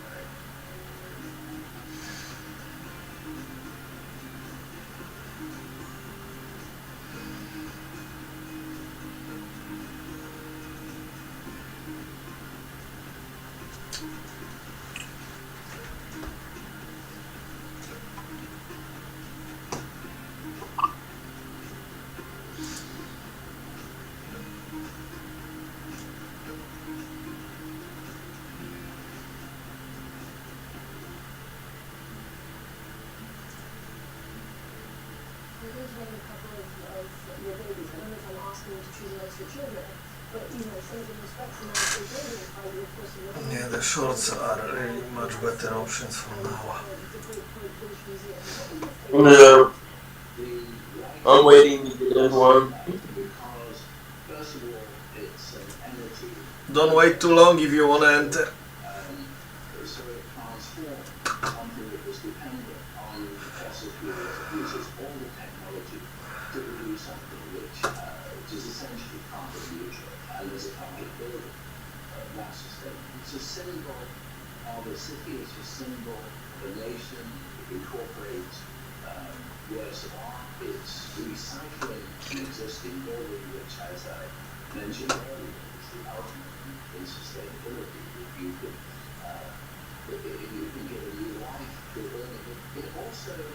Bloody hell, we're killing the small forecaster It's the most physical parliament. on like YMRTY, yes. The public above the politicians who are On auto is bigger than on small? That's the new thing, okay.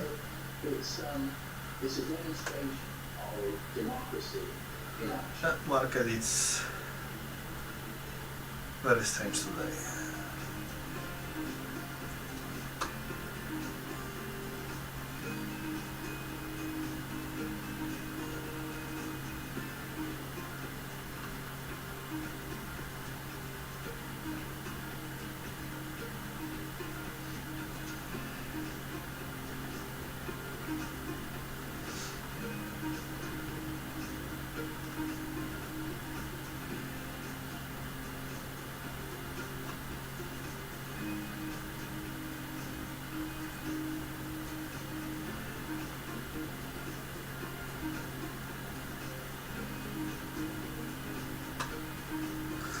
Check the 4-hour forecaster.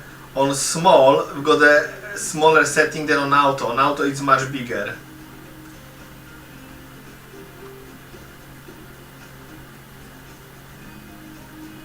I don't really get what they're doing.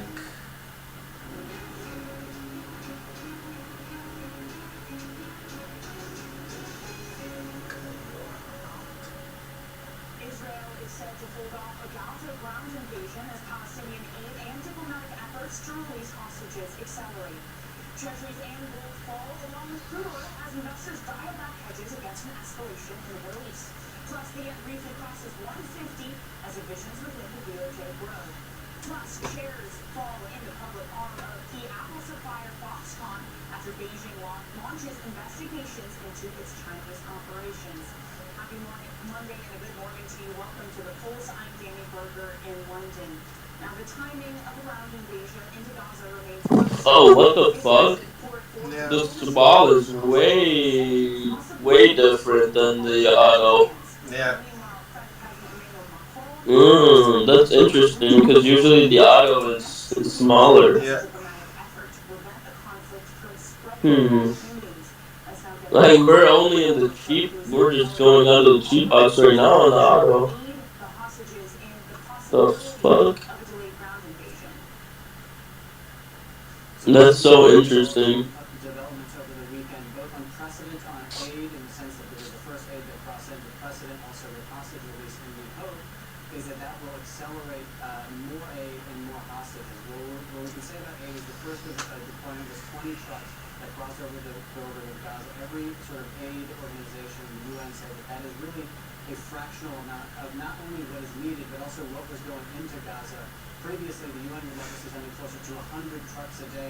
We know that Biden and Benjamin Netanyahu have discussed a continuous arrangement in which that could keep going. We've had at least 2 deliveries, and we're expecting... Well, 200 change Hamas, red. as you mentioned, 2 released. It was broken. 1 minute change red. Hamas let them go on quote-unquote humanitarian grounds, which we don't really entirely understand what that means, and also why those were the ones selected. And all of this, of course, Danny, bears on this notion of the ground operation. Now we're going to things.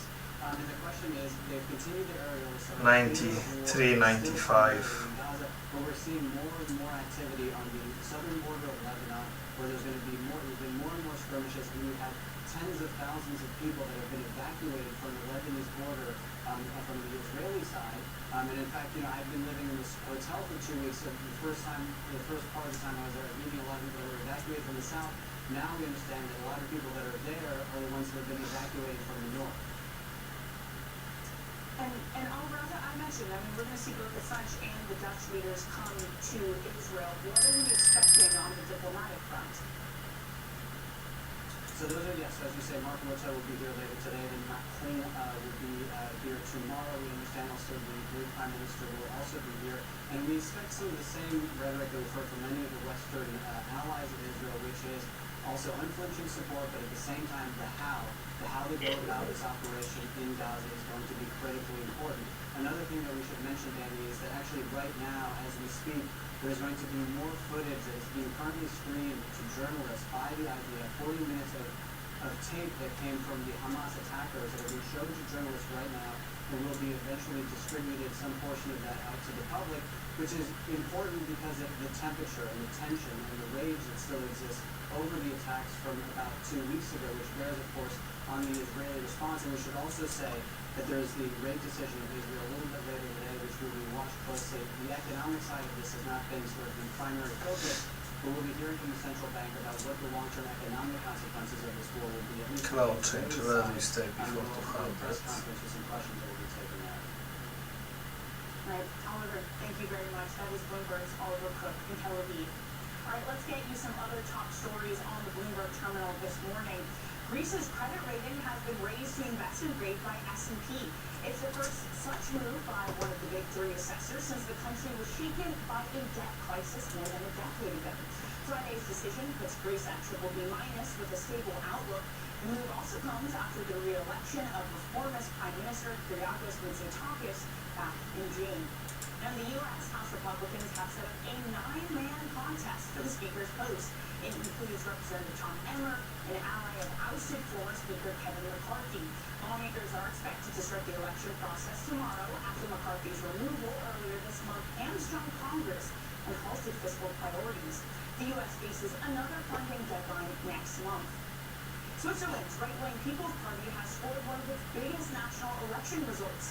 The SVP won almost 29% of the vote, allowing greater representation in the lower house. Key SVP pledges include limiting the domestic population to 10 million, reaffirming Swiss neutrality, and cracking down on legal migration. Now, elsewhere, the yen has briefly reached and breached 150 against the dollar. It's triggering speculation that Japan could intervene to support the year's worst performing currency. Of course, it's now moved back below that level. Bloomberg's Ben Ram joins us more on this. Then, is this just a factor of higher yields in the U.S. bullying, higher yields in Japan? What is driving right now this continued test of 150? So there is nothing to touch today. What we're seeing with what happening with the yen is very much symptomatic. Ooh la la. Which is that, as you mentioned, Not NQ, but yes, is already at the previous high. YM. What do you mean there's nothing to touch? There's so many good trades. Yeah, but come on, there is no really signals like proper signals to enter, or I'm not reading them today. No, you had the 1 minute WMA you could have entered off of the rejection. That was 30 points. The simple entry, candles red, and just rejection off 1 minute WMA entered. But the Bank of Japan is not plus by it. So I think this is going to be a very interesting is going to play out in the coming months. Now testing 200 and what? There was this Nikkei report And that a big DOJ officials rejection. are pondering the question of whether to tweak YCC. It's not too long until we get a BOJ meeting. What are we Pretty volatile, to be honest. They probably won't, they will probably decide to stay with rates as they are now. Yeah. This month's meeting. Dollar trying to go higher, so probably will be dropping because the VIX will be as well trying to go higher now. I think the BOJ will tweak their curve control yet again. Remember that they did a similar thing in December last year.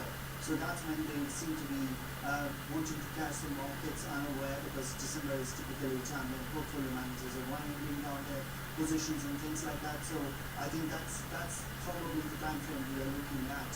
But for the yen to recuperate from here, recover from here, we need more than just piecemeal measures. What the BOJ needs to do is that they need to get rid of the curve control and also end the negative rate policy. As long as they don't do that, the pressure will be on the back foot.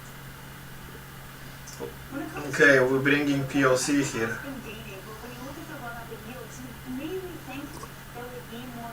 I'm gonna take a short soon. Just waiting for us to go higher. Higher than previous high? No, 660. Just 10 points. As long as the US economy doesn't roll over, and there are no signs yet that it is going to be the case, I think that the dollar will find itself bid, albeit it's a very late cycle bid. Therefore, I will expect that correction to happen once the US economy rolls over, but it doesn't look like that point is now. Ben, thank you very much for joining this morning. That is Bloomberg's Ben Rand. Now, coming up, China rattles foreign companies with a series of arrests and an investigation into Foxconn, Apple's most important partner. We'll bring you that story next on Bloomberg.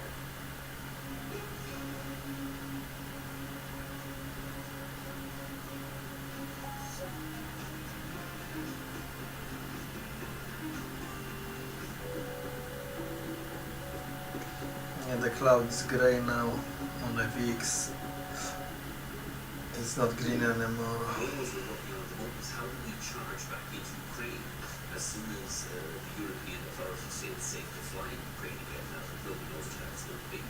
But we were Ukraine's second largest airline when the Russians invaded on the 24th of February last year. So we were Ukraine's biggest airline. The week after, they tell us it's safe to go back in there because we're going to charge back in there. Initially, we had a plan to open up about 30 routes from 4 Ukrainian airports back into the European Union. And then we want to, I think, in the first, within 6 to 12 months, open up 3 or 4 large bases in Ukraine. We're talking to Ukrainian authorities about creating an environment constantly under which we could lead the charge of air travel into a post-war Ukrainian recovery. Oh.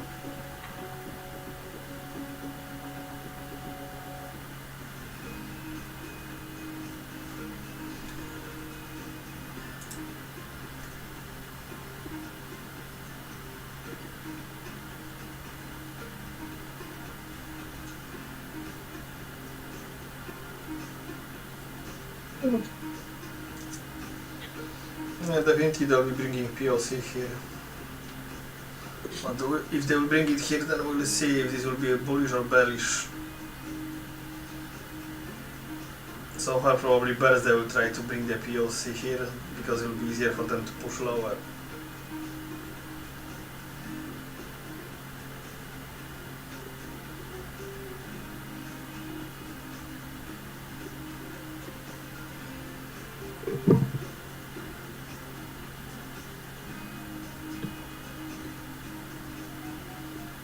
Definitely, because value area just dropped as well.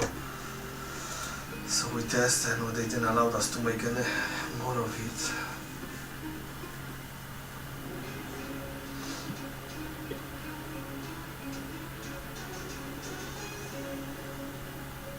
The conversations that matter and the insights you need. This is The Pulse. I'm Danny Berger in London. Philips has raised its full-year outlook after supply chain constraints eased, giving the Dutch company some breathing room from its costly device recall. Speaking to Bloomberg earlier, CEO Roy Jacobs says the company remains optimistic when it comes to operations in China. it's to be acknowledged that the current state of the economy is under pressure in China. And that's also something that we see coming back through in our results. We started the year very strong in China. We saw a bit of slowing now into the second half. But actually, if we look towards the demand for healthcare solutions, but also the consumer strength and the demand for strong brands and innovation, actually we have no doubt that we will be continuing our growth trajectory in China. Roy Jacobs there, who's Philips CEO, speaking to Bloomberg's Kriti Gupta. Now, in other earnings news, Europe's biggest car maker has trimmed its profitability forecast for the year after earlier hedging losses were compounded by higher costs and supply chain issues last quarter. In its prelim results, VW now sees operating profit level as last year. Joining us for what to expect from the German automaker's full results this week and other earnings is Bloomberg Breaking News editor Leonard Kane-Sherper. So, Leo, we have these VW operating profits, the prelim numbers at least way below estimates. What was behind the miss, and what does that mean for their full set of results? Yeah, it was one of those classic German ad hoc prelim profit warnings late on Friday afternoon. And basically the key reasons were higher overhead costs at the VW brand. I know Volkswagen is trying to come up with an efficiency plan there, and it was also due to maybe a supply chain hiccup, I guess you could say, because one of the EV production suppliers in Slovenia was hit by flooding last month, and that was another factor here. And then looking ahead to Mercedes on Thursday, they will probably be update on how demand is going from China. We're also going to have some of Europe's biggest banks reporting: Deutsche Bank, Santander, Barclays. I mean, a lot. What are some of the key thematic things to be looking for? Yes, exactly. So it's a pretty simple story when it comes to banks this earnings season. Basically, all those bumper profits that we've seen throughout the last quarters, they likely have peaked this year, and now investors' attention really turns to how geopolitical risks may affect credit quality and also profit margins. And Barclays specifically, because that's going to be the first one to get. That'll be tomorrow. What's the focus? So I think definitely the strategy review. They kicked off the strategy review earlier this year to eventually lift that valuation to unlock value, as they would say, because Barclays is still trading at a pretty steep discount to US markets, and investors will be very keen on getting an update on that front. Okay, Leo, thank you very much for all of that. That is Bloomberg's Leonard Kane-Sherper. Now, elsewhere, Chinese authorities are again shaking the confidence of foreign companies in the country. A series of arrests, as well as an investigation into Foxconn, which is Apple's most important partner and one of the largest employers in China. Let's get more on this from Bloomberg's Peter Elstrom. I would like to see it going to 680, but it's not going there. On these probes, and what is the significance of them? What? I would like to see it going to 680, but I don't think so. We'll go there. We had the investigations into consulting firms earlier this year, including Bain. We had the arrest of the pharmaceutical I don't think so. This investigation into Foxconn.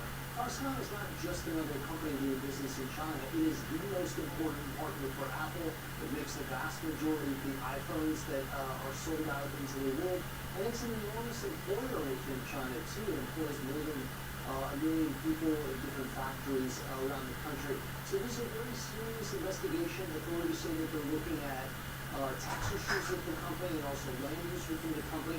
It's not clear exactly at this point where this investigation is going, but the early signs of it kind of rattled investors. We saw high shares down in Taiwan, and then also another. Don't like this morning session at all. Today while it was trading in China. So investors are taking this pretty seriously. Are they taking it seriously just when it comes to implications of Honmai and Foxconn, or is this more a concern in general for foreign companies who operate in the country? Well, foreign companies, foreign executives certainly have been a bit on edge with some of these investigations and the arrests that we've seen. It does carry particular resonance for Apple. This is such an important business for Apple in particular. Apple's been under a fair bit of pressure within China recently. It gets about 20% of its revenue from China, so it's an important market for selling iPhones. Also, it's a very important production. VIX starts stalling at 22 and dollar try to go higher. smartphone market. Earlier, it was blacklisted by the U.S. It wasn't able to get the components that it needed really to be able to sell smartphones in China and beyond China. This year we saw that Huawei was able to get domestic supplies of these chips. So it's essentially getting back into the smartphone market, and there's a lot of nationalistic support for Huawei at this point, thinking that consumers should be buying Huawei phones because they're supporting China's technology efforts instead of, say, Apple phones. That is an interesting point, Peter. The geopolitics that comes into this. I mean, is there any element to which the U.S. might look at Hanhai actions, Foxconn actions, and say, okay, maybe this is part of the tit for tat. This is a So your level is coming too short. But the VIX on 1 minute is green. Yeah, but government agencies and also some state-owned enterprises. There's also a very interesting dynamic with Taiwan in the Taiwanese presidential election that's coming up. The founder of Foxconn, Terry Gou, is running for president. He is not a leading contender. He's one of the long shots for the presidency. But one of the key issues in that election is going to be support for China. And some people have interpreted this as a move by Beijing to try to gain some influence in that election and sort of signal that Beijing does have some influence over the economic performance of these Taiwanese companies. And when it comes to Taiwanese companies, there are very few that are more important than Foxconn for the economy within Taiwan and beyond Taiwan. Peter, thank you very hopefully much. DC took the short. After Hanhai traded lower by 2.9%. More to come on today's biggest stories. This is Bloomberg.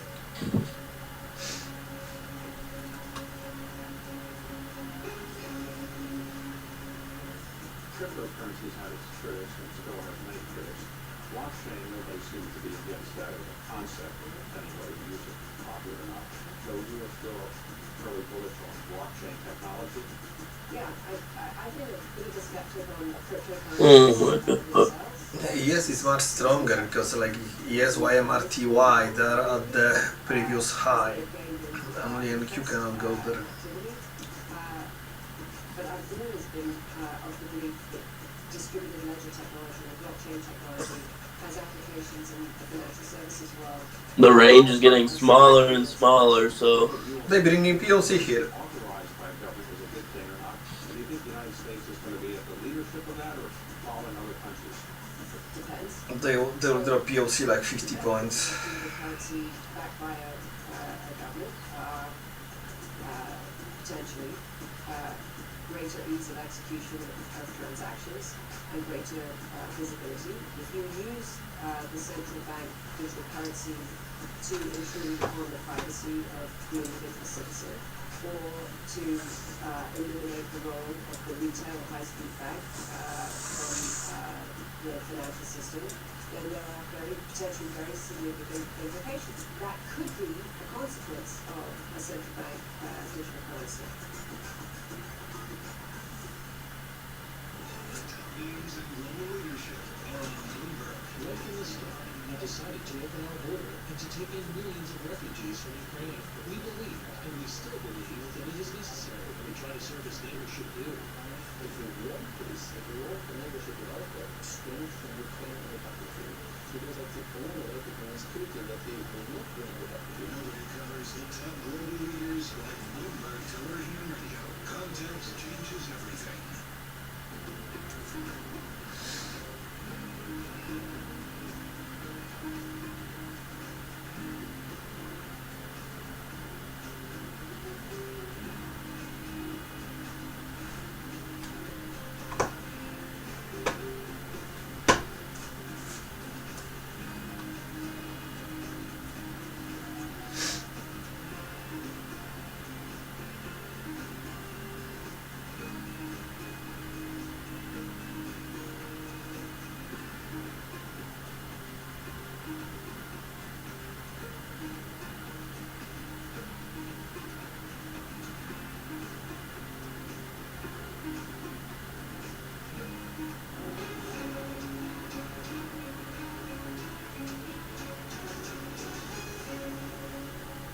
You have a supply-demand imbalance, and that's something that makes markets move. I think it is something that has to be watched very closely, and I think the Fed has an obligation to be ready to assure the liquidity and the functioning of the Treasury market. But as is always true, David, there's a difference between a volatile market in response to new information, when there's a lot of new information coming in, and some of it may not be good. That's one thing. It's a quite different thing when you have a non-volatile, when you have an illiquid and not functioning market.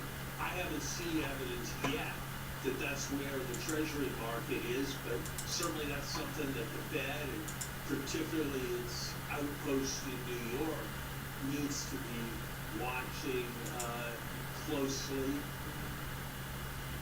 Former U.S. Treasury Secretary Larry Summers speaking with David West, and even reflecting some of what Jay Powell said, talking about the long end moving higher on supply. All right, it's time for the Bloomberg Big Take. Now, one of the most well-read stories on the terminal. And across the $100 trillion asset management industry, money managers are facing a dire situation. The unprecedented run of the bull market that's buoyed their investments has come to an end. Joining me now is Bloomberg's asset management reporter, Lucia Giftikolu. Lucia, a really fantastic story. And I love this because it is a trend, right? We've long talked about ETFs, the passive ones, the cheap thing, really challenging active asset managers. Why is the challenge greater now than it has been before? Well, Donnie, I have to say, the challenges have been around for at least a decade. Investors have been largely ditching active mutual funds to go to cheaper passive products, and asset managers, active ones, have been trying to deal with it. But what I heard this year were the bull markets that were growing their investments, and as a result, keeping their earnings high. Now we're entering a new world where interest rates are high, but no more easy money, and geopolitical tensions seem to be here to stay.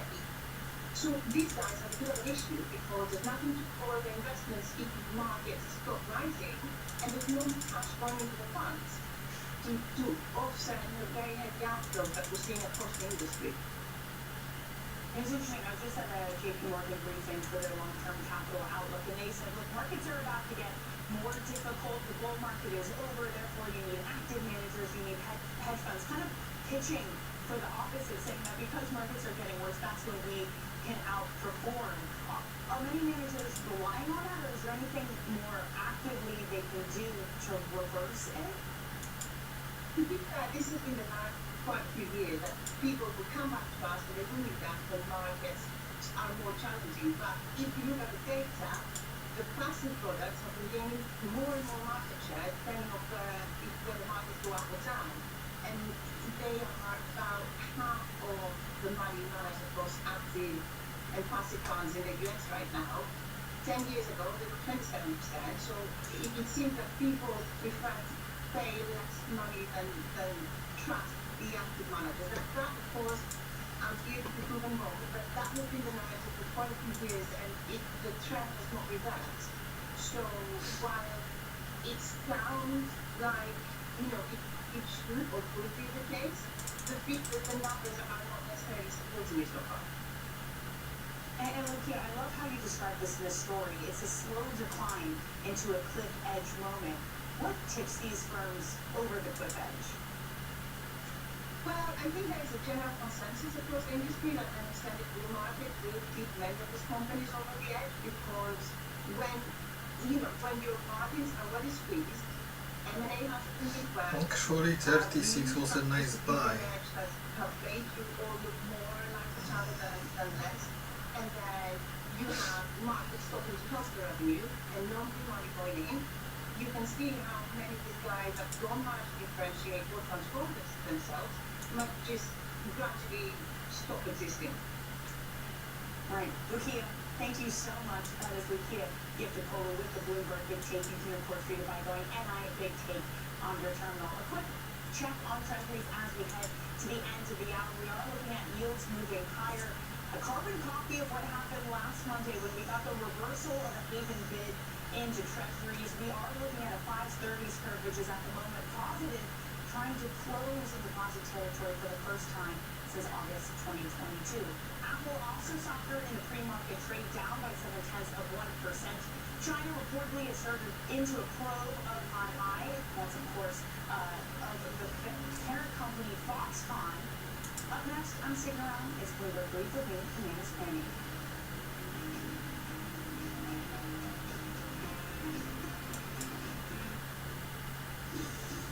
A cruise ship is much more than a flotilla of financials and numbers. Natalie Holt showed me around the celebrity beyond. Royal Caribbean's newest ship, rolling out not the red carpet, instead the magic carpet. An example of investment that's yielding returns in several different ways. Originally, actually, we designed it because we wanted to have a really nice platform for tendering for something in one port. So it's understandable. Exactly, very functional. And then we looked at it and said, why don't we just make it a really cool leisure spot where people can enjoy it beyond the functional space? And we created this bar. It went up and down. Okay, Mr. Cantonese, you know nada about that. It's a one moment with the sunset, with having a drink with your friends or family. That's amazing. So what does it take to do something like this? And I'm thinking cost, engineering, time. Yeah, a lot of effort from a lot of people.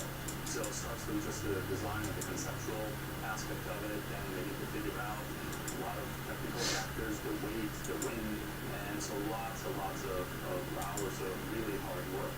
And every time we up the game, we see that customer willing to spend more.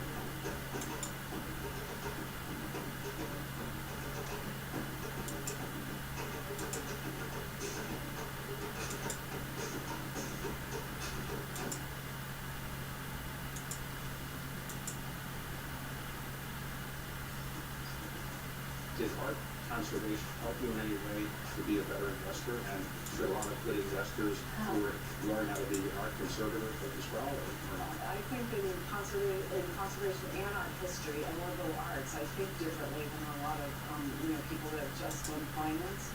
And also, like when I mentioned, one of the things is to do conservation, you have to really do a lot of work, pre-work, before you actually do a treatment. And so a lot of that pre-work is very similar to what I do in due diligence for investments. Lots of testing, lots of thinking about what could go wrong, lots of research. When I was an art historian, that was in the old days before the internet, so you'd sit in the stacks and you'd pull one thing that did around canvas and you'd pour it like a mosaic theory, which put all these things together. I feel like I do that in my due diligence.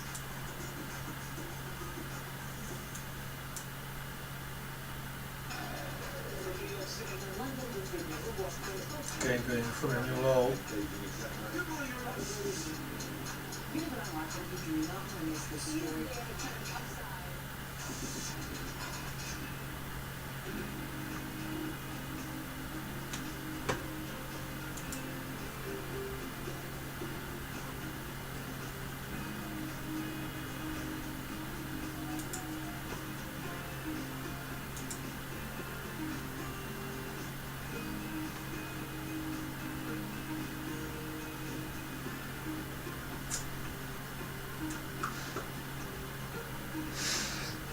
Yeah, definitely NQ is the weakest because NQ make a new low and none of the market dropped so far yet.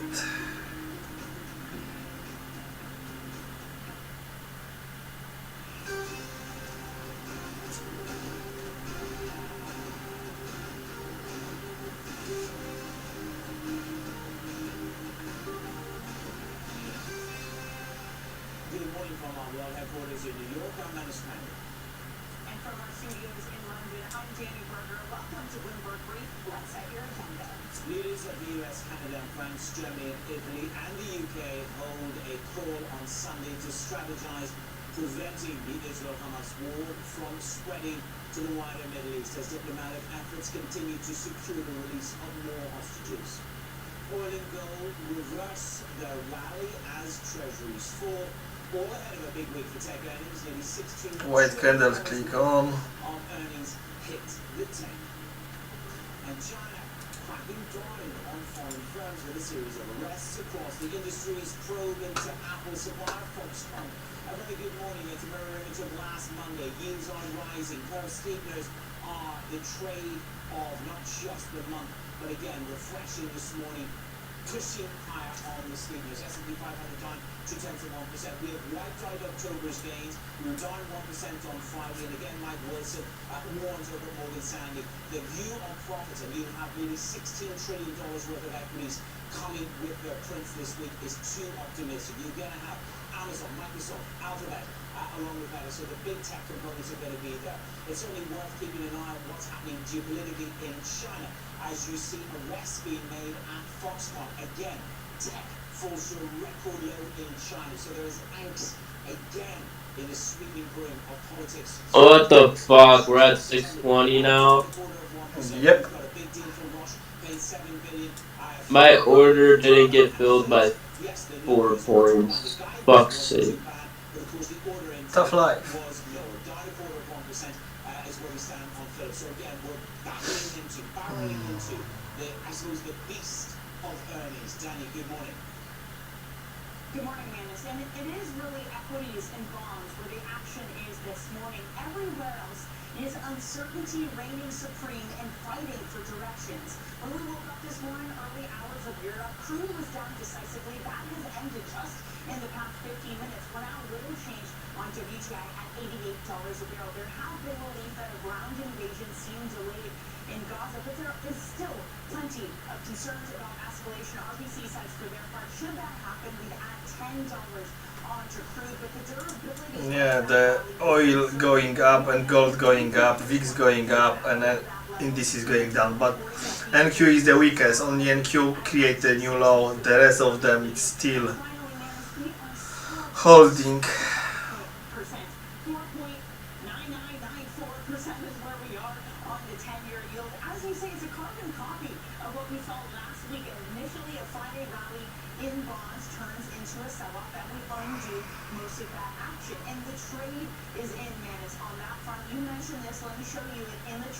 It is the steepener trade. 530s is the latest part of the curve that is attempting a disinversion. I should say attempted. I shouldn't maybe say attempting because we are there. We have disinverted. We are at 3.2% on the 530. Should we close at that level? It will be the first time that this is in for 50. Since August of We will see today 2022. shortly. Runs out of it. Will this one stick? And is 2's 10s next if it does? Well, the people that I spoke to yesterday, we can imagine this sort of saying furiously on the cross-trade going, do you think term premium's high enough? No, they're likely going to push it up and over. Do you think the steepeners will run out of breath? No, they think that they will continue. Why? Because the asset managers, this delusion that we have in media world, that the asset managers and the insurers will come in and buy duration. They do not have the convexity. Yes, don't get me to define convexity. They just don't have the appetite and the convexity to step in here and to buy these bonds. So these steepeners will run. And that is official from a treadmill near you on Sunday afternoon in New York. I love that, the treadmills where all the action happens. All right, Magnus, let's turn to some of the developments in the Middle East because the timing of the ground invasion into Gaza remains uncertain as Israel's support for diplomacy to release hostages is said to possibly delay or alter its plans. U.S. Secretary of State Antony Blinken spoke yesterday on the risk of escalation. We expect that there's a likelihood of escalation by Iranian proxies directed against our forces, directed against our personnel. We are taking steps to make sure that we can effectively defend our people and respond decisively if we need to. This is not what we want, not what we're looking for. We don't want escalation. Those comments by Antony Blinken came after Arab leaders met in Egypt over the weekend. Bloomberg's Oliver Cook is in Tel Aviv for us. Oliver, it's been a significant few days as it has been weeks. Where do we stand today? So a few events without precedent that happened over the weekend, which we should bear as fairly significant developments. The first, of course, was the hostage release. 2 hostages, U.S. citizens, understandably brokered by Qatar. And again, not clear why they were released. Hamas said on humanitarian grounds, not sure, no one was exactly sure what that means or why it was them. And then the other event was that aid finally crossed into Gaza, 20 trucks worth of it for the first delivery. There was a second one on Sunday. But again, not seen really as enough. The UN is asking for something closer to 100 trucks a day in order to make a meaningful impact for a humanitarian situation that has swiftly degraded. In terms of the latest with the war and what we've had over the last couple of days, the main theater of war remains in Gaza. There has been repeated pummeling by Israeli forces from the air into the ground. But there is also more fighting going on in Lebanon, and the Israelis are Stock is stock is really high. from being here in Tel Aviv, where you're some distance from these front lines. The hotel where I'm staying at 2 weeks ago, it was mostly people who had evacuated from the south. Now, more and more, it's people who are evacuating from the north that are staying there. And this is the escalation by the proxies from Iran, and that is perhaps the biggest concern of all multiple fronts of what the Israelis don't want to be battling on. Ollie, also the narrative seems to have adjusted in terms of the ground invasion. Is that in hopeful anticipation of further hostages being released, or is it a full-scale review of what Israel does next? I think that, so again, I think it's very difficult to guess what Israel is going to do next and how all of these inputs come in. From our reporting, we understand the hostage conversation and the backroom diplomatics are definitely playing a role in this. But remember, man, this is a very complex equation, and the result is, for the Israelis, without a doubt, the dismantling of Hamas and the neutralizing of its military capabilities. However, all of the inputs of this equation are, yes, the hostages. It's going to also be, it's going to be aid as a result, but also there's the moral imperative of minimizing civilian casualties, but also the political imperative of having to do that in order to have continued support from the international community. And as you mentioned there in the introduction, the Arab Summit over the weekend, I wanted to read you something because we didn't get any sort of real concrete outcomes there, but there was a real voicing of different views on this. And we heard from King Abdullah of Jordan. The message the Arab world is hearing is loud and clear. This is from the Western world. Palestinian lives matter less than Israeli ones. Our lives matter less than other lives. And that is a very dangerous message to get out. That is what he said. Of course, the Western participants of the summit say, listen, we have full support of Israel, however, they need to conduct themselves within the parameters of international law. So, Oliver, what will the next 24 hours bring? What does it look like? I think that one of the things we can predict and the things that we can't. Things that we cannot predict, but we really need to pay close attention to, are what Blinken was warning about, more attacks potentially on U.S. military installations. They're sending more air defense units into the region, putting more soldiers on high alert. So that What a nice move. in terms of the things that we Really, don't tell me, don't really remind me. there is a screening going on for journalists. The footage that was collected from the Hamas attackers, a huge volume of that is being shown to journalists right now as we speak. Some of that is going to be released again. Alright, where are we stopping next? Previous low. On the diplomacy front, we have Mark Rutte, who's going to be here, the Prime Minister of the Netherlands, is going to meet with Netanyahu, but also Pretty much here. Hey. 95 to 83. will be here tomorrow, and then Yeah. again, this has been sort of in the back. But I am worried that they will just crash it now. They will build lots of orders and just crash it. Decision from the Israelis. A little later today, there will be a press conference where there will surely be a lot of questions about what the longer-term economic impact of this war is 3 weeks now in Israel. That was a pretty powerful speech. Breakout X. That is worth watching because he talks about the rate and he talks about this not being which must dictate what happens next. We're coming for 15,587. Circle back just to the main mover in these markets. I think that's the monthly low. Yeah. 5%, they were just kissing that level, as you said a little bit. No, monthly low is here. 5% for the first time since We touching where we was previously twice. decade highs, and again, We are already here on monthly low. that you see clearly identified and retaining deposit territory there, potentially on some of those curve disinversions. Let's pivot to China. The authorities there are shifting the confidence of foreign companies with a series of arrests across industries and an investigation into Foxconn. That's Apple's most I hate those moves. supply. Joining us now with the details is Alex Webb. Alex, When you're not in it. sort of massive investigations into wealth management, into financial products, and really the world of thought that we've moved past massive intervention. But these latest What did you say? I hate those moves when you're not in it. And there was some nice re-entry.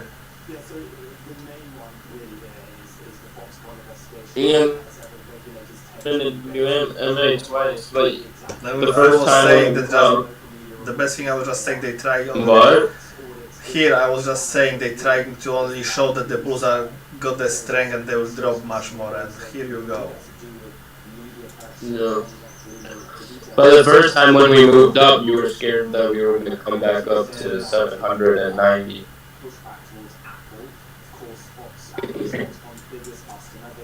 Or are we just going to tease the low and not even come for it? That could be another case. Don't think so. Diabetes. They're going for it.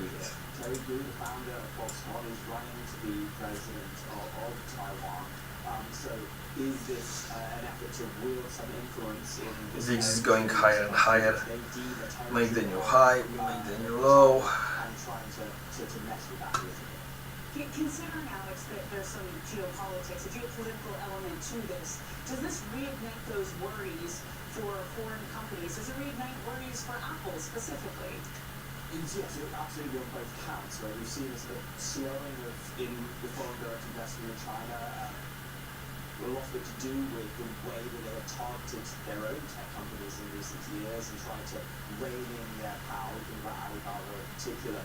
But when you look at Apple, they have enjoyed something of a symbiotic relationship with China over the years. They employ indirectly millions of people there to manufacture their devices, but it's also 20% of Apple's total sales in China. That is a percentage that we've seen increase over the years and has been growing more quickly than some of those other markets. It's now facing slightly stronger headwinds, stronger competition from Huawei. Hey people! Hello DC, tell me that you took this short. I want to tell you, but I cannot because I don't want to lie. Because of what? I don't want to lie. Ah, okay. Such a fucking. I just arrived home, so and I have to make dinner for everybody. So.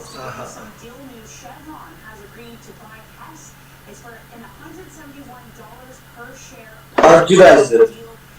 I took one trade which go against me and I'm not touching this shit now. You try to buy it? Yeah. Okay. Well, next 4 hours. Next chance. There won't be any buying, there will be deep selling today. You think? So far look like that. We come to the previous month low, they will be taking it, but they will be taking it aggressively probably. And today will be sell day and we miss the best entry for it.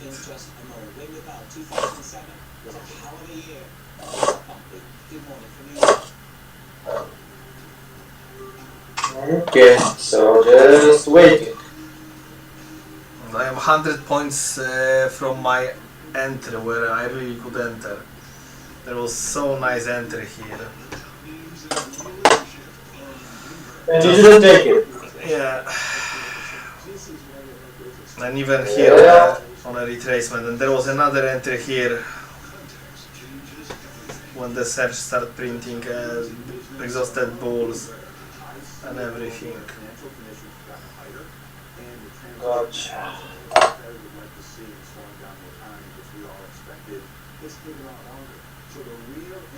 Actually from the last entry, which I should took it, we are 70 points from the last entry.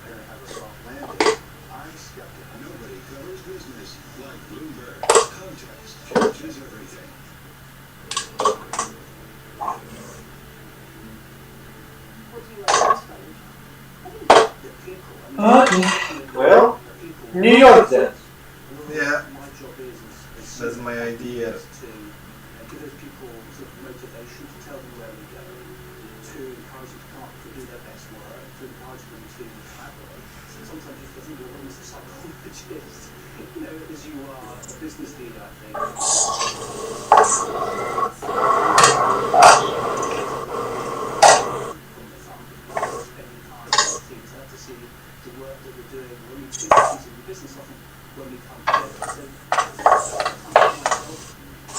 What are you cooking? Something special. Okay. Okay, that sounds good. That sounds tasty. very, very, very